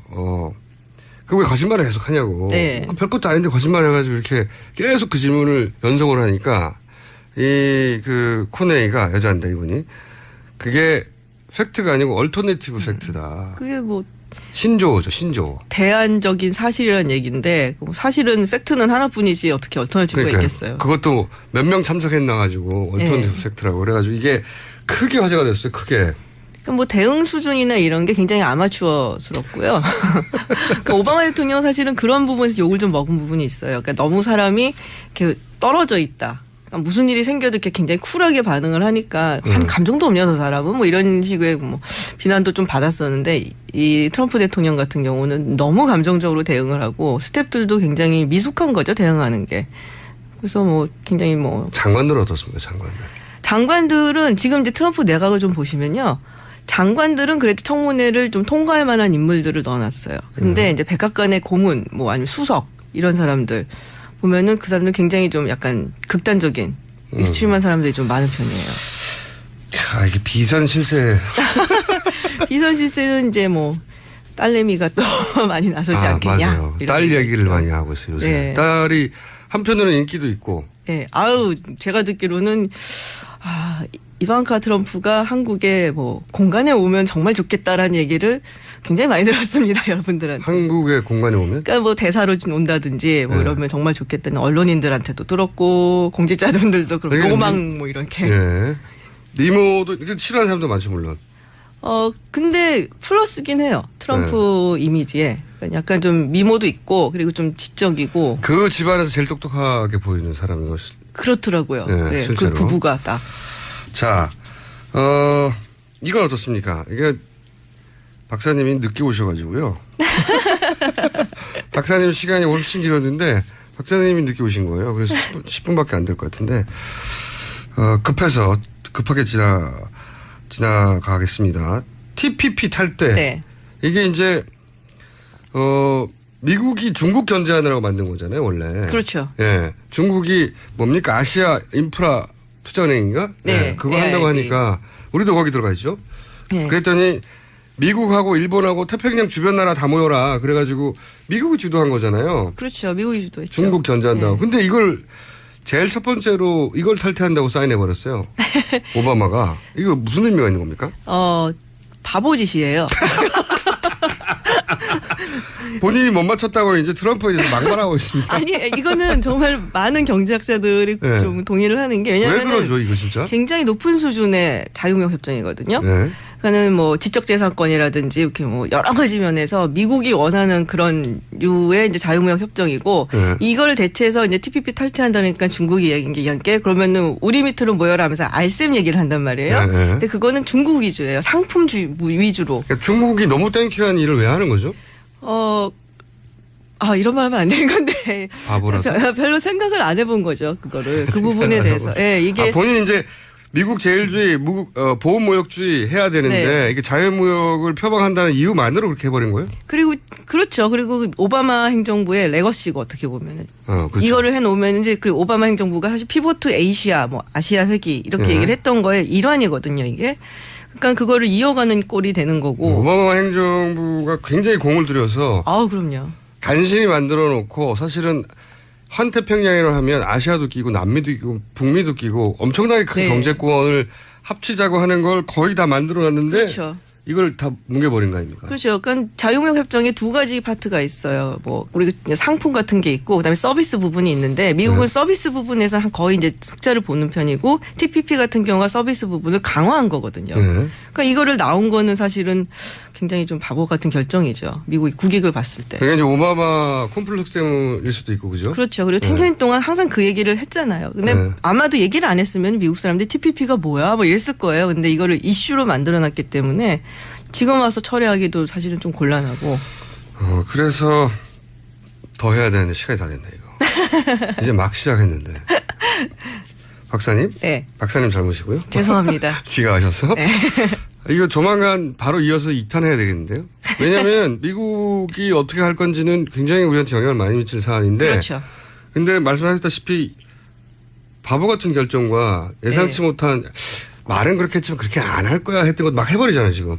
지금 뭐 지지율이 낮으니까 뭐라도 해서 보여줘야죠. 네. 그리고 결국 탄핵될 것 같다는 얘기까지.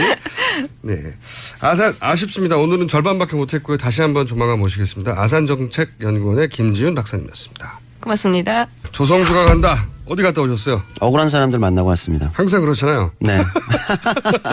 주로 억울한 사람들, 화나 있는 사람들 많이 만나고 네, 있는데. 오늘은 어떤 분야에서 억울한 분들 만나셨습니까? 일단 억울한 사람들 현장 소리 한번 들어보시면 딱 이해 가실 겁니다. 들어보시죠. 요즘 애들 하여튼간 제대로 된 게 하나도 없어. 진짜 할아버지는 맨날 나만 무시하셔. 다온아, 할아버지는 널 무시하려는 게 아니라 공부도 하기 힘든 애들한테 선거까지 시키려니까 걱정돼서 그렇지. 에이 엄마, 근데 그건 좀 아닌 게 우리가 기계처럼 하루 종일 공부만 하는 것도 아니고 스마트폰으로 뉴스 기사도 보고 애들끼리 조금이라도 이야기하면서 알아야 건 다 알아. 이 청소년들의 외침이 세상을 바꿀 수 있었으면 좋겠습니다. 감사합니다. 아, 연극이군요. 네. 잠깐만요. 택시기사님들이 불만을 보내주셨어요. 택시기사는 어떡하라고. 네. 택시 포함. 네. 이어가 주세요. 예, 연극입니다. 그러니까 지난주였는데요. 선거 연령이나 지금 18세로 인하했으면 좋겠다. 지금 현행은 이제 19세죠. 네. 인하를 주장하는 청소년 단체들이 국회에서 이제 크게 토론회를 열었는데 그 앞에 이제 사전에 진행된 연극 내용입니다. 뭐 아시겠지만 지금 여야 간에 그리고 각 정당들 간에 대선 앞두고 18세로 선거 연령 인하하는 거하고 결선 투표제 이런 게 이제 나름 쟁점이거든요. 네. 물론 이제 며칠 전에 여야 간 이제 원내 수석들의 회동에서는 불발됐어요. 1월 달 통과는 지금 뭐 안행위는 국회 안전행정위원회에 통과돼 있는 상황이지만 아직 쟁점이 있어가지고 그래서 청소년들이 이번 촛불 집회에도 뭐 수백만 명 나올 때 청소년들이 굉장히 많이 나온 게 인상적이었잖아요. 근데 이게 이제 이건 세계적인 기준만 보면 간단합니다. 이게 OECD 국가 중에서는 우리나라밖에 그 18세까지 투표권 안 주는 나라는 우리나라밖에 없고. 그렇죠. OECD 국가 중에 우리밖에 없고요. 그다음에 이날 토론회 자료면 전 세계 157개 국가 중에서 18세 이하 청소년에게 선거권을 허용하는 데가 147개. 네. 안 하는 나라가 10개밖에 없다는 거죠. 거기에 이제 대한민국이 있는 거죠. 네. 네. 안 하는 나라들 보면 우리가 이름 못 들어본 나라들이에요. 못 들어본 나라예요. 네. 말씀드려도 몰라요. 네, 저도 잘 모르는 나라들. 국가가 생긴 지 얼마 안 됐거나 아직 체제가 제대로 안 잡히는 곳이지. 왜냐하면 18세면은 군대도 가고요. 그렇죠. 모든 의무를 국가가 부여하는 모든 의무를 다 줍니다. 병역의 의무가 주어지고요. 납세 의무도 있어요. 다 주어지는데 선거권만 안 주는 거예요. 이 이유는 간단해요.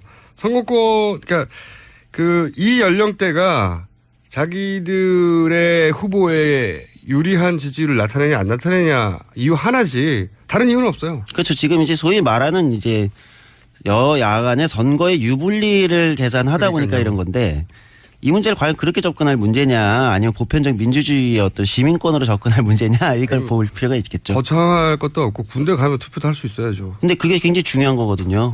네, 원래 전 세계에서 투표권이 확정되어 오는 과정이 병역의 의무를 일반 시민들이 지게 되면서 투표권도 주는 거예요. 아니 의무는 지는데 권리가 없으면 안 되잖아요. 그렇죠. 그러니까 이게 고등학생의 공부 이게 이제 잘 먹히니까 그걸 내세웠는데 그러면은 18세부터 군대 안 간다. 18세부터는 군대 가는 게 아니고 이제 다 졸업하고 나서야 간다 이렇게 정하든지요. 그렇죠. 나이는 18세로 정해놓고. 토론회에서 나왔던 뭐 주요 주장 하나 들어보시죠. 네. 집에서 가족이 4명인데 그 여동생하고 부모님하고 넷이서 가입한 정당이 다 달랐대요. 독일의 4개 정당이 다 그 한 16세, 15세, 16세 이후서부터는 친구들이 다 각각 가입해서 밥상머리에서는 그에 마땅한 사회 문제, 우리 정치 문제에 대한 활발한 토론으로 청소년기를 보냈다고 하더라고요. 그런 그 경험을 들으면서 저도 언젠가 우리나라 청소년들에게도 그런 선거권과 피선거권이 부여돼서 사회가 어떻게 대우하느냐에 따라서 이런 청소년들의 역량이 달라질 수 있겠구나라는 것을 깊이 느낀 적이 있었습니다. 이 연령대에 정치 이야기를 해야 하고 기본적으로 다른 나라에서는 당연히 철학이나 다른 과목을 통해 정치 얘기를 해요. 그렇죠. 당연합니다. 그러면서 이제 자연스럽게 청소년들 그 외국에서는 자신들이 지지하는 정당 사회 문제에 관심 가지게 되고 올바른 판단을 하게 되는 거죠. 아니, 그러니까 나이가 많다고 반드시 올바른 정치적 판단은 아닌 것처럼 나이가 어리다고 정치적 판단 못하는 게 아니란 말이죠. 그렇죠. 어떤 의미에서는 어른들이 야, 이 세상에 원래 그런 게 아니야라고 하는 때가 묻지 않고 그냥 그 기본적인 원칙적으로 선택을 하니까 더 올바른 판단을 할 수도 있어요. 근데 여하간 다른 걸 다 떠나서 군대 가면 원래 줘야 되는 거예요. 간단한 거예요. 그래서 다른 다 주는 겁니다. 예. 최근에는 일본이 아마 18세로 이 선거 연령을 인하했어요. 네. 근데 이제 한국에서는 지금 정당들 간의 쟁점은 있어요. 그러니까 새누리당이 반대하고 있는 건데요. 새누리당이 적극적 반대는 새누리당은 바른정당도 의견 통일이 안 돼가지고 의견 통일이 안 되죠. 물러섰어요. 당론은 아니에요. 바른정당도. 왜냐하면 반대하는 분들이 절반 정도 되거든요. 예. 네. 새누리당의 주장은 인하하더라도 학제 개편이랑 같이 가자. 이런 얘기를 하고 있는 거죠. 학제 개편도 같이 가자? 그러니까 이제 고등학교 공부하는 학생에게 투표는 어렵다 뭐 이런 거죠. 예. 네. 다른 나라는 뭐 공부 안 하니까 투표합니까? 이거 그럼 전혀 다른 문제인데 자꾸 선거권을 주면 공부를 못할 거라고 하는 일종의 협박이죠. 네. 상관없어요. 다른 나라도 다 그렇게 해요. 네. 그래서 어쨌든 이 청소년 참정권 문제는 그것도 공부입니다. 제일 중요한 공부예요. 네. 몇 년 전에 코스타리카 중미의 이제 민주주의 선진국이라고 불리는 코스타리카에서는 한 8살, 9살, 10살 우리로 따지면 초등학생들한테도 대통령 선거에 투표를 하게 했어요. 네. 근데 그거는 실제 투표 결과에 개표에는 합산되진 않아요. 네. 그러나 투표장에 가서 직접 똑같이 투표를 하는 거예요. 왜냐하면 그게 교육이다. 민주주의 교육이다. 이렇게 일부러 하는 거죠. 생각해보면 무슨 선거는 공부가 아니라 별거인 줄 아는데 평생 자기 일생에 영향을 미칠 선거 이 큰 공부인 겁니다. 가장 큰 공부죠. 이거는 수학 공부보다 더 중요한 거예요. 공부 때문에라도 해야 되는 겁니다. 네. 삶에 대한 공부이기도 하고 평생 영향을 미쳐. 평생. 나이가 먹을수록 정치가 내 일상에 영향을 미치는구나 하는 걸 알게 되거든요. 그렇죠. 그래서 이번 촛불정국에서 특히 청소년 참정권 문제가 많이 나왔는데요. 그 필요성이 더 커진 것 같습니다. 청소년 자치연구소 정건희 소장 이야기 한번 들어보시죠. 그동안 제가 이제 청소년 쪽 일하게 된 게 한 20여 년 정도 되는데요. 초창기부터 청소년들이 문제들 접근하면서 결국은 청소년들이 시민사회에 참여하고 주민, 시민으로서 움직이고 활동하는 게 굉장히 중요하다고 봐서 그 간혹 꾸준히 활동은 있어 왔었어요. 작년에 네트워크 꾸리고 다시 집중해가지고 하자. 근데 그러다가 탄핵이 터져버려가지고 묻히는 줄 알았거든요. 근데 오히려 청소년이 튀어나오면서 갑자기 불을 받은 거예요. 오히려 저희는 굉장히 중요한 지금 때로 좀 보고 있습니다. 자꾸 청소년 단어의 어떤 뉘앙스 때문에도 그런데 청년입니다. 18세부터는. 군대 그렇죠. 간다니까요. 군대에 지나치게 집착하시는데요? 아닌데 이게 기본인 거예요. 네, 맞아요. 소위 말해서 이제 국민국가가 탄생하면서 그렇죠. 국가가 이런 의무를 부여하고 권리도 동시에 부여하게 되는데 군대는 가는데 투표를 할 수 없다. 말이 안 되는 겁니다. 네. 그거 하나만 가지고도. 그리고 실제 이날 토론회에서는 또 다양한 주장이 나왔어요. 단순히 이제 선거권만 18세로 인하하는 것이 아니라 당원 가입 자격, 뭐 예를 들면 피선거권도 제한이 있잖아요. 국회의원은 25세, 만 25세. 대통령도 피선거권 제한이 있다는 거 아시나요? 나이, 연령으로? 만 40세. 40세. 네, 만 40세입니다. 이 기준 좀 이상하긴 해요. 네, 대통령 그 기준은 헌법에 있어요. 그러니까 대통령은 만 40세 이상이어야 하는데 이상한 기준 아닙니까? 사실 이 문제를 아마 법제처인가요? 이제서 국회의원들이 질의를 한 적이 있어요. 몇 년 전에. 근거가 뭐냐? 당시에 이걸 제정할 때 헌법도 그렇고 결국 이제 답변은 뭐라고 하냐면 특별한 근거를 찾기는 어렵다. 공식적 답변이. 그 정도 나이는 돼야지 대통령으로 권위가 서는 거 아니겠는가? 이거밖에 없어요. 그렇죠. 당시에 아주 오래전 한 50년 전에. 그냥 사회적 통념 정도? 네. 그리고 그때는 연령이 생존 연령이 더 낮았거든요. 그렇죠. 그러니까 지금은 굉장히 높아졌는데. 지금으로 따지면 그러면 만 50세 정도로 정한 거예요. 자기들끼리는. 근거가 없다. 특별한 근거를 합리적 근거 찾기는 어렵습니다. 30대라고 해서 대통령 되지 말라는 법이 없고요. 제가 지금 만으로 38이거든요. 그래서 저희 정의당에서도 당내 대통령 후보 경선하고 막 심상정 대표 출마하는데 저 못 나가죠. 만 38세여서. 이 문제 지적은 사심이 담긴 거네요. 아주 사심이 담겼습니다. 취소. 네, 직접 청소년 얘기 마지막 한번 들어보시는 게 좋을 것 같아요. 이날 있었던 김정현 청소년 이야기 한번 들어보시죠. 제 나이는 지금 올해 이제 고3이 되고요. 청소년들도 대한민국의 국민이고 우리에게도 권리가 있어야 하기 때문에 정치 참여는 당연히 이루어져야 한다고 생각합니다. 선거권이 주어진다고 해서 뭐 학교에서 정치적인 의견으로 다툴 일이 있을 것 같진 않고, 정치화라는 게 사실 정확하게 어떤 의미로 말씀하시는지 어른들이 잘 모르겠어요. 그러면 지금 선거권이 주어진 어른들은 그렇다면 항상 정치화가 돼 있고 이런 건 아니잖아요. 청소년도 같은 사람이고 우리나라의 국민이기 때문에 지나친 정치화 이런 거는 쓸데없는 걱정이라고 생각합니다. 다른 얘기 하기 전에요. 버스, 택시, 교통수단, 대중교통수단 얘기만 했는데 나는 굴삭기 기사다. 네. 나는 왜 빼냐. 대중교통수단 아니거든요. 하지만 굴삭기 정도는 끼워드리겠습니다. 자. 아니, 하도 호응이 높아가지고 이렇게 높을 줄 몰랐어요. 그럼요. 자. 그래서 이제 지금 국회에서도 아직 쟁점이 있고 여러 가지 이제 논의가 오가고 있어요. 그리고 네. 뭐 법안들도 많이 발의되어 있고 어쨌든 안행의 법안 소위를 통과해 놓은 상황이기 때문에 이게 이제 뭐 1월 국회 통과는 지금 현실적으로 물리적 시간으로는 좀 어려워졌지만 뭐 2월 임시국회라든지 뭐 이런 데서는 다시 이제 여야 간에 합의가 된다면 진행될 수 있을 거고요. 뭐 새누리당 주장에서는 이제 학제 개편이랑 같이 가자는데 사실 그거 어렵거든요. 예, 2014년에 헌법재판소가 이제 현재 선거권 이 문제에 대해서 이제 이야기를 할 때도 선거권이랑 성년 연령이랑 안 맞는 문제를 제기했을 뿐이지 이것 자체가 연령이 인하된다는 것에 대해서 반대한 건 아니거든요. 새누리당은 선거권 낮추자고 하는 데서 반대하면 사실 욕먹으니까 거기 학제를 끼워 넣은 겁니다. 네. 학제를 어떻게 이 짧은 시간에 바꿉니까? 그 입학 연령이 다 바뀌는데 어마어마하게 큰일인데 안 하겠다는 얘기를 이런 식으로 하는 기법이죠. 기법. 네. 어쨌든 뭐 이 문제 관련된 대선 주자들의 입장이나 반기문 총장은 전 총장은 조금 부정적 견해를 보이기도 했는데요. 어쨌든 이런 것도 한번 지켜보시는 것도 좋을 것 같습니다. 알겠습니다. 오늘 여기까지 하겠습니다. 조성주 소장님, 전 소장님이죠. 지금은 백수에 가깝습니다. 저는 김어준이었고요. 내일 또 다시 뵙겠습니다. 안녕. 이렇게 생각할 수 있습니다. 굉장히 인상이 나빴는데 나중에 이 돈을 받고 인상이 좋아진 거 아니냐고 누가 추궁하면 어떡합니까? 약간 궁색한데요. 예. 본인 일기장을 기준으로 사실이 아니라고 하는 것은 좀 궁색하긴 합니다. 뭔가 반박이 이게 굉장히 앞으로도 계속 거론될 사안이라 반박이 제대로 나올 줄 알았는데 좀 약한데요. 예. 수원 5번 버스, 4493번 기사님도, 좀 많이 들으시네요. 기사님 성함 좀 알려달라니까요. 자, 급조된 버스에서 뉴스공장 듣기 프로젝트, 버스 번호하고 기사님 성함까지 알려주시면 저희가 어쩌다가 한번 연결할지도 몰라요, 기사님 직접. 네. 자, 그렇죠. 이 문자를 이런 문자 하나 보내셨네요. 일기장이 아니라 금전 출납부면 내가 이해할 수 있다. 맞습니다. 일기장 가지고 근거로 삼는 건 너무 약합니다. 마지막입니까?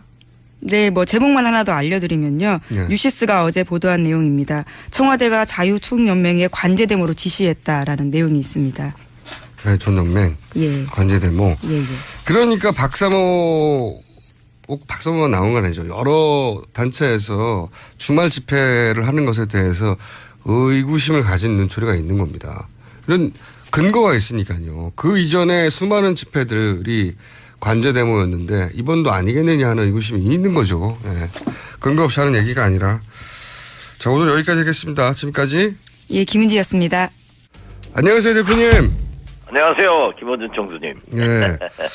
이 장관, 비서실장, 원내대표, 비대위원장 안 해보신 게 없는데 당대표를 처음으로 드디어 사람들은 당대표 처음이라고 잘 모릅니다. 당대표 처음으로 하신 거 진짜 축하드립니다. 감사합니다. 오랫동안 당대표 하시고 싶었다고 들었는데. 자. 그렇죠. 예. 제가 2번 도전했다가 친노들한테 얻어맞아가지고. 친노들에게. 우리 김원준 총수는 친노하고 가깝잖아요. 제가 그렇다고 당대표 되신 걸 막은 건 아닙니다. 네. 아, 그렇죠. 네, 본인의 실력이 부족해 안 되신 겁니다. 저를 지원하시지 뭐. 자, 반기문 전 총장 얘기를 이제 아무래도 참 해야 될 것 같은데요. 예전에는 반기문 전 총장에 대해서 비교적 호의적으로 평가를 하셨지 않습니까? 그렇습니다. 반기문 총장 측에서 네. 2년 반 전부터 저에게 꾸준하게 연락해왔고 한두 달 전에는 심지어 DJP 연합을 제안하는 등 어떠한 경우에도 새누리당, 민주당에는 가지 않고 있다 하면서 국민의당을 놓고 했기 때문에 저도 호감을 가지고 주시를 했습니다. 그 노크를 한 당사자가 누군가요? 그건 제가 좀 말씀드리기는. 혹시 김숙 전 의원 대사인가요? 아닙니다. 본인이 직접 하지는 않으셨을 거고. 어쨌든 그쪽 측에서 누군가 사람을 보내서 그런 의사타진을 하셨다는 네, 거죠. 제가 굉장히 신뢰할 만한 분이에요. 그렇군요. 그런데 이제 셔틀을 내렸다고 표현하신 이유는 뭡니까? 하다못해 기초의원을 나오더라도 자기가 무엇을 어떻게 하겠다 하는 비전을 제시하잖아요. 네.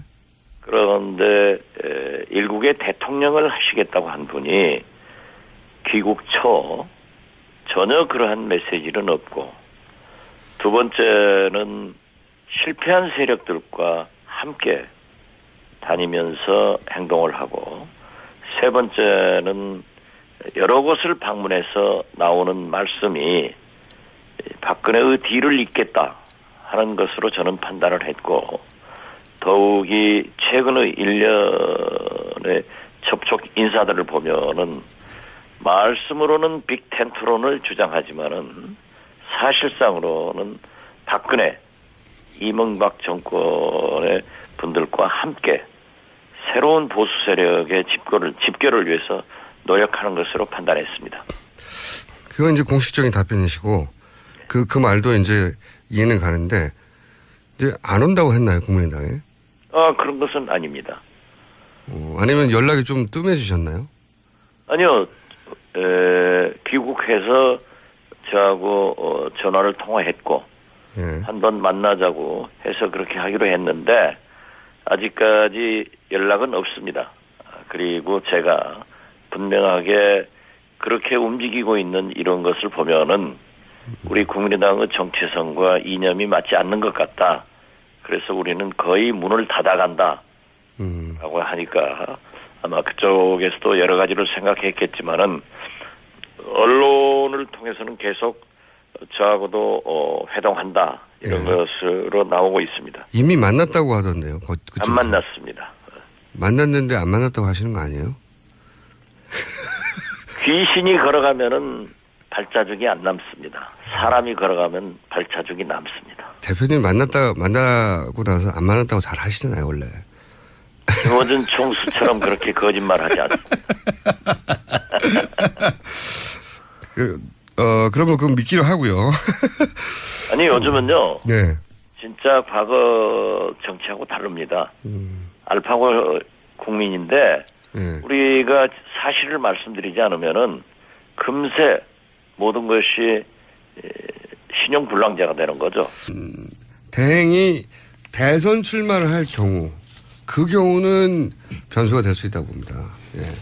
본인도 정치인의 한 사람이 되면 이 결정이 본인에게 미칠 영향을 계산하지 않을 수 없잖아요. 그래서 저는 기자들이 매일 출마할 거냐, 출마하셔야 하는 거 아니냐, 이 정도 되는데 지지율도 3위예요, 보수 인사 중에. 예. 그리고 특급 연장할 거냐, 두 개 연결해가지고 매일매일 물어봐야 된다. 매일 물어봐야 된다. 귀찮다고 해도 매일매일 물어봐야 된다고 봅니다. 네. 저도 매일 앞으로 얘기하려고 합니다. 이게 서로 맞물려 있어요. 딱. 특검의 기간도 최순실 씨가 특검에 요청 6번이나 오지 않아서 6번이나 오지 않은 것도, 그 다음에 이재용 부회장의 기각도 증인 신청도 목적은 하나매요. 다. 그 관점에서 봐야 된다. 네. 자, 큰 그림 하나. 그래서 이걸 막는 돌파구는 뭐냐? 특검의 연장 하나밖에 없습니다. 네. 여기까지 하고요. 다음 뉴스는요? 황 총리 이야기 말씀해 주셨는데요. 네. 어제 신년 기자회견 했습니다.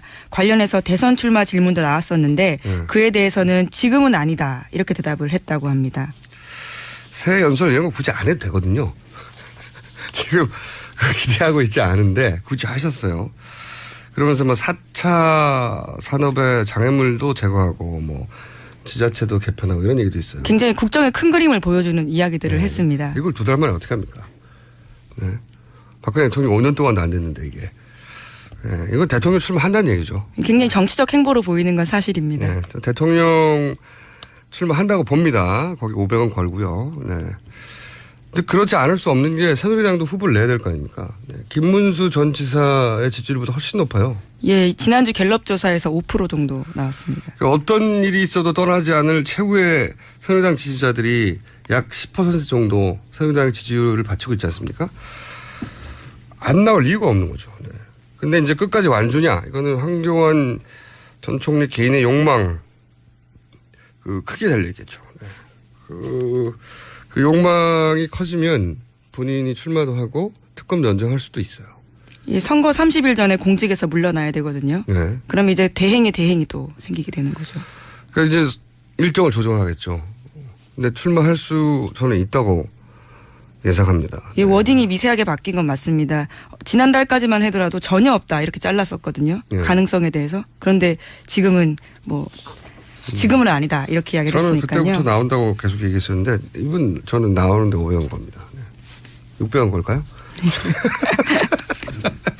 어쨌든 황교안 총리에게 나온다는 걸 전제로 그럼 특검 연장 어떻게 할 거냐 계속 물어봐야 됩니다. 본인도 본인의 정치적 결정을 하면서 나와야 되는데 박근혜 대통령 관련해서 특검 연장을 하지 않고 본인이 출마 선언을 하게 되면 결국은 이제 박근혜 대통령과 같은 편이라는 거죠. 너무 많이 이미 뭐 같은 편이라고 생각하겠지만 본인도 차별하면서 출마해야 되는데 그래서 끊임없이 물어봐야 된다고 저는 봅니다. 자, 다음 수는요?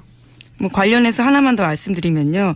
어제 바른정당이 불출마 명확하게 하고 민생 현황 집중하라 이렇게 논평 냈거든요. 거기에 대해서 황 총리가 직접 장제원 대변인에게 전화해서 나한테 이렇게 대응할 거냐라고 꾸짖듯이 말했다라는 폭로도 나왔습니다. 같은 편 아니냐 이런 얘기죠. 네. 그래서 장제원 대변인이 이제 여러 가지 얘기했죠. 아니 그게 무슨 소리냐며 장제원 대변인의 모든 이야기에 동의하고요. 단 한 가지 동의하지 않는 게 야당 탄압하지 말라고 했는데, 네. 다른 거는 다 동의가 되는데, 바른정당을 야당이라고 하기에는, 왜냐하면 현 정부를 출범시킨, 인사들이 거기 다가 있고, 그리고 차기 정부가 아직 출범을 안 했잖아요. 그러니까 이제 탈당을 한 것을 거기다가 셈을 왕창 쳐줘도 반야당. 그 정도까지는 제가 할 수 있는데, 본인들을 야당이라고 부르는 거는 사람들이 받아들이기 힘듭니다. 자, 다음 뉴스는요? 네, 어제 헌법재판소에 많은 증인이 나왔습니다. 그중 차은택 씨 증언이 굉장히 눈길을 끌었는데요. 차 씨가 최순실 씨가 특정 폰으로 전화가 오면 모두 나가라라고 한 뒤에 통화를 했고 그것은 대통령의 목소리라고 생각했다라는 진술을 한 겁니다. 특정 폰이 아니라 이제 청와대 표현으로는 차명폰이죠. 네. 청와대가 쓰면 차명폰, 제가 쓰면 대포폰. 네. 같은 말이죠, 사실. 네. 명의가 다른 거는 같이 취급하니까요. 네. 네. 근데 이제 굳이 구분해서 차명폰은 명의가 누군지 아는데 빌려 쓰는 것이고, 그리고 명의가 누군지조차 모르는 건 대포폰이다. 뭐 이렇게 구분하기도 하는데, 명의가 누군지 아느냐 모르냐가 뭐가 중요합니까? 실제로 둘 다 처벌받습니다. 본인이 계속 쓰면 그게 차명이라는 건 빌려 썼다는 의미인데. 네네. 네. 본인이 계속 쓰면 자기 폰인데 다른 사람 이름을 쓰는 거잖아요. 네. 대포폰입니다. 제가 쓰면. 네. 어감으로 물타기. 새로운 기술인데. 어감이 다르니까 물타기 하는 거죠. 그 목소리가 이제 박근혜 대통령에 따라는 정황에 대해서 여러 가지 얘기한 거죠, 이게. 네네, 그렇습니다. 네. 박근혜 대통령과 자신이 그 대포폰을 직접 통화했다는 게 아니라 최순실 씨가 자주 그런 전화가 오면 특정 폰, 그러니까 통화하는 폰 하나라는 얘기죠. 네. 서너 개씩 썼는데 저는 그것이 박근혜 대통령의 개연성이 대단히 매우 적극적으로 높다고 봅니다. 왜 그러냐면 일단 박근혜 대통령이 대포폰을 쓴다는 거는 정호성 비서관에 의해서 이미 지난주에 진술을 했죠. 예.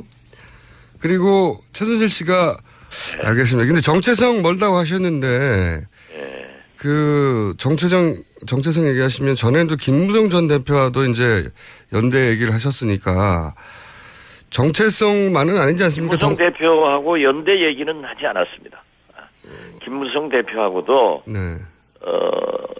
개인적으로 가깝고 같이 원내대표 파트너로서 해보면은 훌륭한 정치인이면은 분명하지만은 김무성 대표는 거의 극우 보수에 가까운 그러한 이념을 가지고 있고 저는 비교적 진보 개혁적이기 때문에 여러 가지 이념으로 안 맞죠.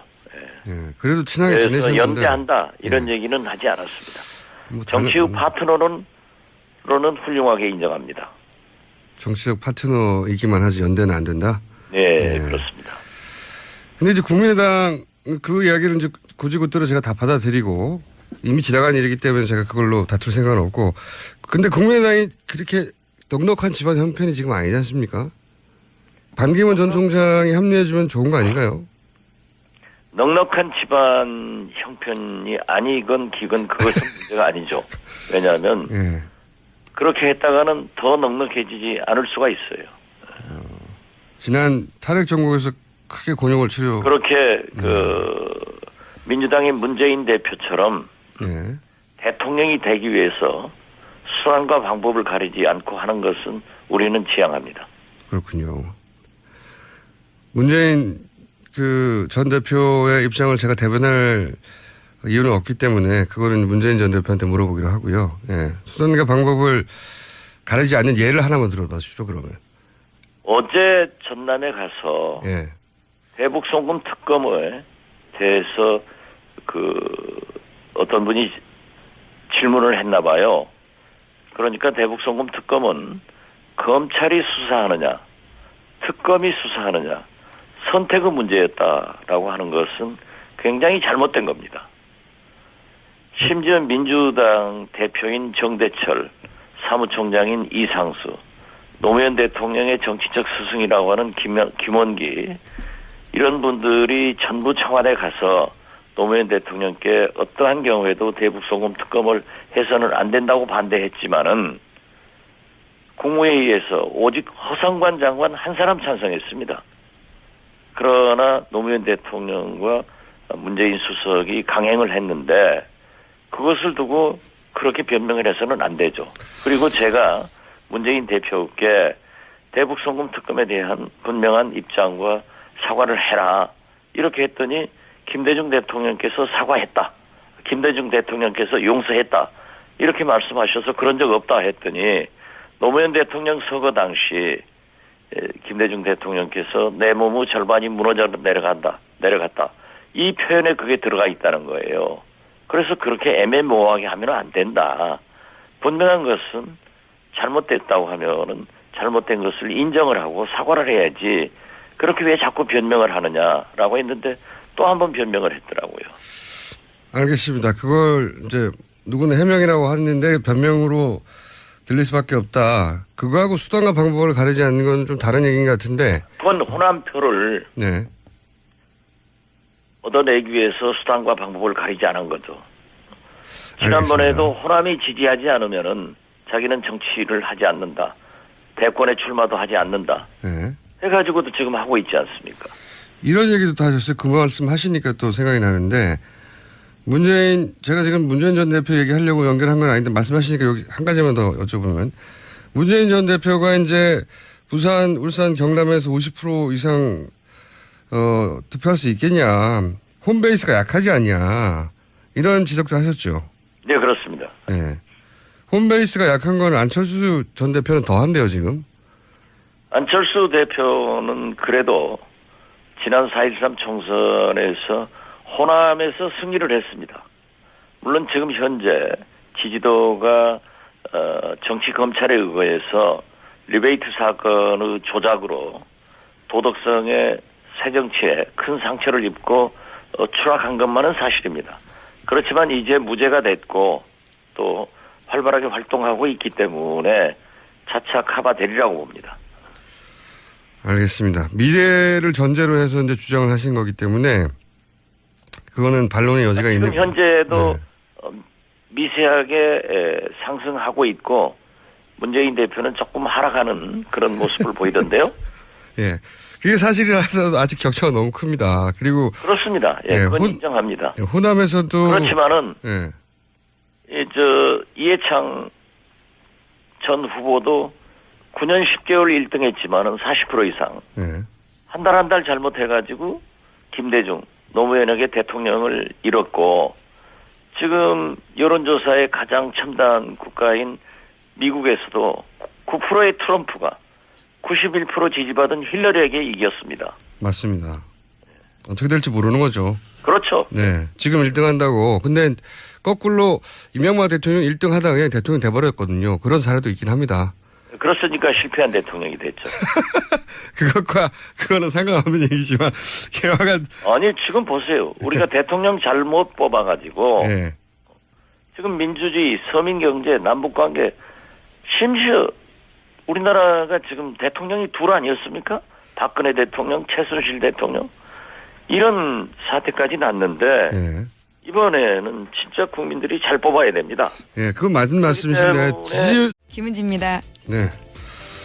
요즘도 뉴스는 많이 나옵니다. 자, 첫 번째 뉴스는 뭡니까? 네, 중앙일보가 어제 탄핵 이후 첫 외출한 박 대통령 모습을 포착해서 이것을 보도했습니다.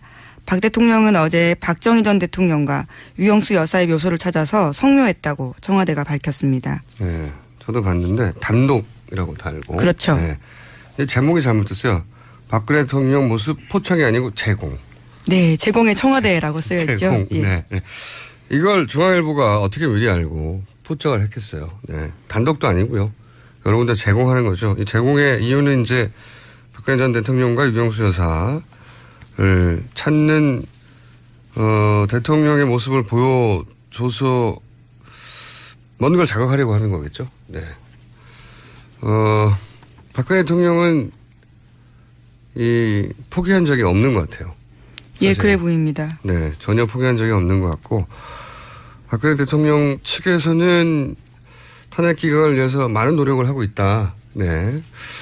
그런 징후가 여기저기 많이 있습니다, 아주. 다음 뉴스는요? 네, 관련된 뉴스입니다. 박 대통령 대리인단이 헌법재판소에 이 탄핵 심판에서 39명의 증인을 신청했습니다. 이에 대해 국회 소추인단은 지연작전이다라고 반발했습니다. 결국 재판부가 이 중에 7명을 채택했습니다. 김기춘 전 실장 등인데요. 다음 달 1일과 7일에 추가 증인 신문이 열리기로 했습니다. 따라서 탄핵 심판 최종 선고가요. 일러도 2월 하순 이후에나 이뤄질 것으로 전망되고 있습니다.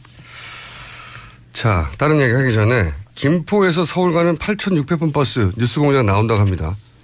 네, 8,600번 버스 기사님 감사하고요. 기사님 성함 좀 문자로 찍어주세요. 네, 자, 오늘의 주시 뉴스인데 제가 보기엔 박근혜 대통령은 반드시 복귀한다는 계획인 것 같아요. 네, 그것이 과연 성사될지는 누구도 알지 못하지만 어쨌든 할 수 있는 모든 걸 한다. 주말에 이제 박사모 집회 대규모로 있지 않습니까? 네네. 네. 계속 열리고 있죠. 네. 그리고 이제 변호인단은 증인을 묻어기로 신청을 해서 일단 판결 지연에 성공했어요. 뭐 1월 말 얘기했었는데. 네, 통상 1월 말 2월 초 이야기 나왔었죠. 네. 근데 이젠 2월 말 3월 초를 얘기할 수밖에 없고 지연 성공했고 두 번째로 최순실 씨가 특검에 출석하지 않고 있잖아요. 6차례나. 중앙지검이 구속을 했기 때문에 구치소에 있는데 또 체포영장을 발부해야 한다. 이걸 최순실 씨가 어떻게 알아요? 보통 일반 수감자는 오라면 갑니다. 그렇죠. 네. 네. 근데 수감자가 아니어도 오라면 가죠. 예. 네. 근데 구치소에 있는데도 별도의 체포영장이 필요할 거라는 걸 아는 건 어려운 일이거든요. 굉장히. 그러니까 네네. 최순실 씨가 하는 행동은 박근혜 대통령 탄핵 기각에 전부 다 초점이 맞춰져 있는 거예요. 일부러. 그리고 이제 블랙리스트 이제 김기춘, 조윤선 구속되니까 바로 언론 특검 소송한다고 이제 나왔지 않습니까? 엄포를 놨죠. 네. 네. 이게 이제 전문용어로 슬랩이라고 해요, 슬랩. 네. 굉장히 전문용어로 제가, 고소고발을 여러 개 당했지 않습니까? 그랬더니 국경 없는 기자의 친구들이 저한테 그거 슬랩이라고. 저도 그때 그래서 알았는데 몇 년 전에. 이게 뭐냐면은 뭔가 불리한 이슈가 있을 때 대중들이 참여해서 한꺼번에 부정적 여론이 만들어질까봐 대표적인 인물을 초기에 고소해버리는 겁니다. 근데 목적은 이기려고 하는 게 아니라 다른 사람이 참여하지 못하게 겁을 주는 거죠. 얼어붙게 만든다라는 거죠. 칠링 이펙트. 예. 이거를 한 거예요. 슬랩. 한 것이고 이재용 부회장 영장 기각 사유가 뭡니까? 이재용 부회장 영장 기각 사유는 뇌물 수수자. 여기서는 이제 박근혜 최순실이죠. 그렇죠. 수사하지 못했다는 거거든요. 수사하지 못하도록 최순실은 체포영장을 발부해야 한다는 전문적인 지식을 활용해서 안 가게 만들고 그리고 박근혜 대통령은 수사에 임하지 않고 그리고 영장은 기각되고 그러니까 이게 사실은 다 연결돼 있어요. 그게 별개의 건이 아니라 그래서 그 특검이 대통령 탄핵에 이를 결정적인 뭔가를 못 만들어내도록 2월 말까지 끄는 겁니다. 실제로 특검은 2월 말에 끝나거든요. 예, 공식 수사기간 70일이죠. 30일 연장될 수 있지만 쉽지 않습니다. 그러니까 조희연 판사 영장 기각은 그렇게 단순히 재벌 한 사람의 영장 기각이 아니라 사실은 큰 그림이 있는 거예요. 대통령 탄핵을 지연시키고 결국은 탄핵 기각까지 가려고 하는 전략에 큰 도움을 주는 결정이었다. 물론 뭐 조희연 판사가 그걸 알고 그랬는지 아닌지 모르겠지만 그 실제적 효과는 그렇다는 겁니다. 그러니까 대통령 측의 전략은 아주 명확해요. 최대한 지연시켜서 특검이 결과를 못 내게 하고 탄핵 심판이 이제 2월 말 3월 초 나더라도 그때 결정적인 건 없도록 만드는 거죠. 그러기 위해서 필요한 모든 걸 구사하고 있는 거고 일부는 성공하고 있는 거죠. 네. 이걸 넘어서는 방법이 뭐였냐. 특검을 연장해야 되는 거군요. 특검이 한 번 연장되면 3월 말이에요. 네, 그렇습니다. 30일 연장이거든요. 특검이 그 탄핵 심판의 판결이 있기 전까지는 안 끝나는 거예요. 굉장히 중요한 포인트라고 봅니다. 근데 이제 이걸 결정하는 분이 황교안 대행이에요. 황교안 대행. 황교안 대행이 지금 전망으로는 연장할 리가 없죠. 네, 어제 그 사실에 대해서 이야기했습니다. 신년 기자회견 했었는데요. 그 질문 받았거든요. 네. 예, 여기에 대해서 특검 연장에 대해서는 상황에 따라 판단하겠다. 지금은 수사에 전념할 때다. 이렇게 이야기했습니다. 지금 어떻게 안 된다고 합니까? 근데 한 가지 변수는 황교안 정우성 비서관과는 대법원으로 통화한다는 것도 이미 얘기가 됐죠. 예, 그렇죠. 그런데 박근혜 대통령과는 수십 년의 관계가 있는 최순실 씨가 박근혜 대통령 대법원이 있는데 정호성 씨하고는 대법원 통화하는데 박근혜 대통령만 절대 통화하지 않는다. 대법원으로. 이게 이상한 거죠. 통화하는 것으로 봐야 합리적이다. 이렇게 생각이 듭니다. 다음 뉴스는요? 차 씨가 또 그에 대한 이야기를 한 건데요. 강압수사에 관련해서 그런 것은 없었다라는 증언을 한 겁니다. 강압수사 때문에 죽을 지경이다라고 검찰 수사를 비판했던 최순실 씨와 굉장히 대비되는 증언입니다. 대통령 대리인단이 이와 같은 차 씨의 대답에 당황한 듯이 강압수사 여부 있지 않았냐라고 다시 한번 물어보자요. 차 씨는 오히려 검사가 강압적으로 말을 안 해서 편안한 자세에서 조사를 받았다고 생각한다면서 강압수사 주장에 선을 그었습니다. 당연하죠. 요즘 이런 거, 이런 중요한 사건에 강압수사하면은 큰일 나요. 그거 가지고. 최순실 씨가 강압수사 때문에 죽을 지경이 아니고 강압수사를 안 해서 죽을 지경이죠. 뭐 해줘야 핑계를 잡을 수 있는데 강압수사 안 해줘서 죽을 지경이다. 이렇게 해석이 됩니다. 다음 뉴스는요? 김종 전 차관도 어제 헌법재판소에 나왔습니다. 여기 나와서 박 대통령이 정유라 씨를 직접 언급하며 지원을 지시했다라는 증언을 했습니다. 대통령이 정치권에서 정 씨가 거론되자 부정적인 이야기가 나오는 것이 안타깝다. 능력 있고 재능 있는 선수들을 위해서 영재 프로그램을 만들었으면 좋겠다. 이런 말을 했다라는 겁니다. 굉장히 결정적인 증언이네요. 예. 대한민국의 스포츠를 하는 인구가 얼마인데 그중에 수십만 명 이상이 될 텐데 딱 한 사람을 언급했는데 딱 한 사람이 하필이면 최순실 씨 딸이라는 거잖아요. 네. 정유라 씨를 알고 있다는 걸 대통령이 알고 있다는 걸 김종 차관이 그 자리에서 처음으로 확인한 거겠죠. 네. 굉장히 큰 충격을 받았다. 그 이야기를 듣고 이런 이야기도 어제 했습니다. 당연하죠. 일반인들의 입장에서는 김종 전 차관도 그냥 일반인이잖아요. 네.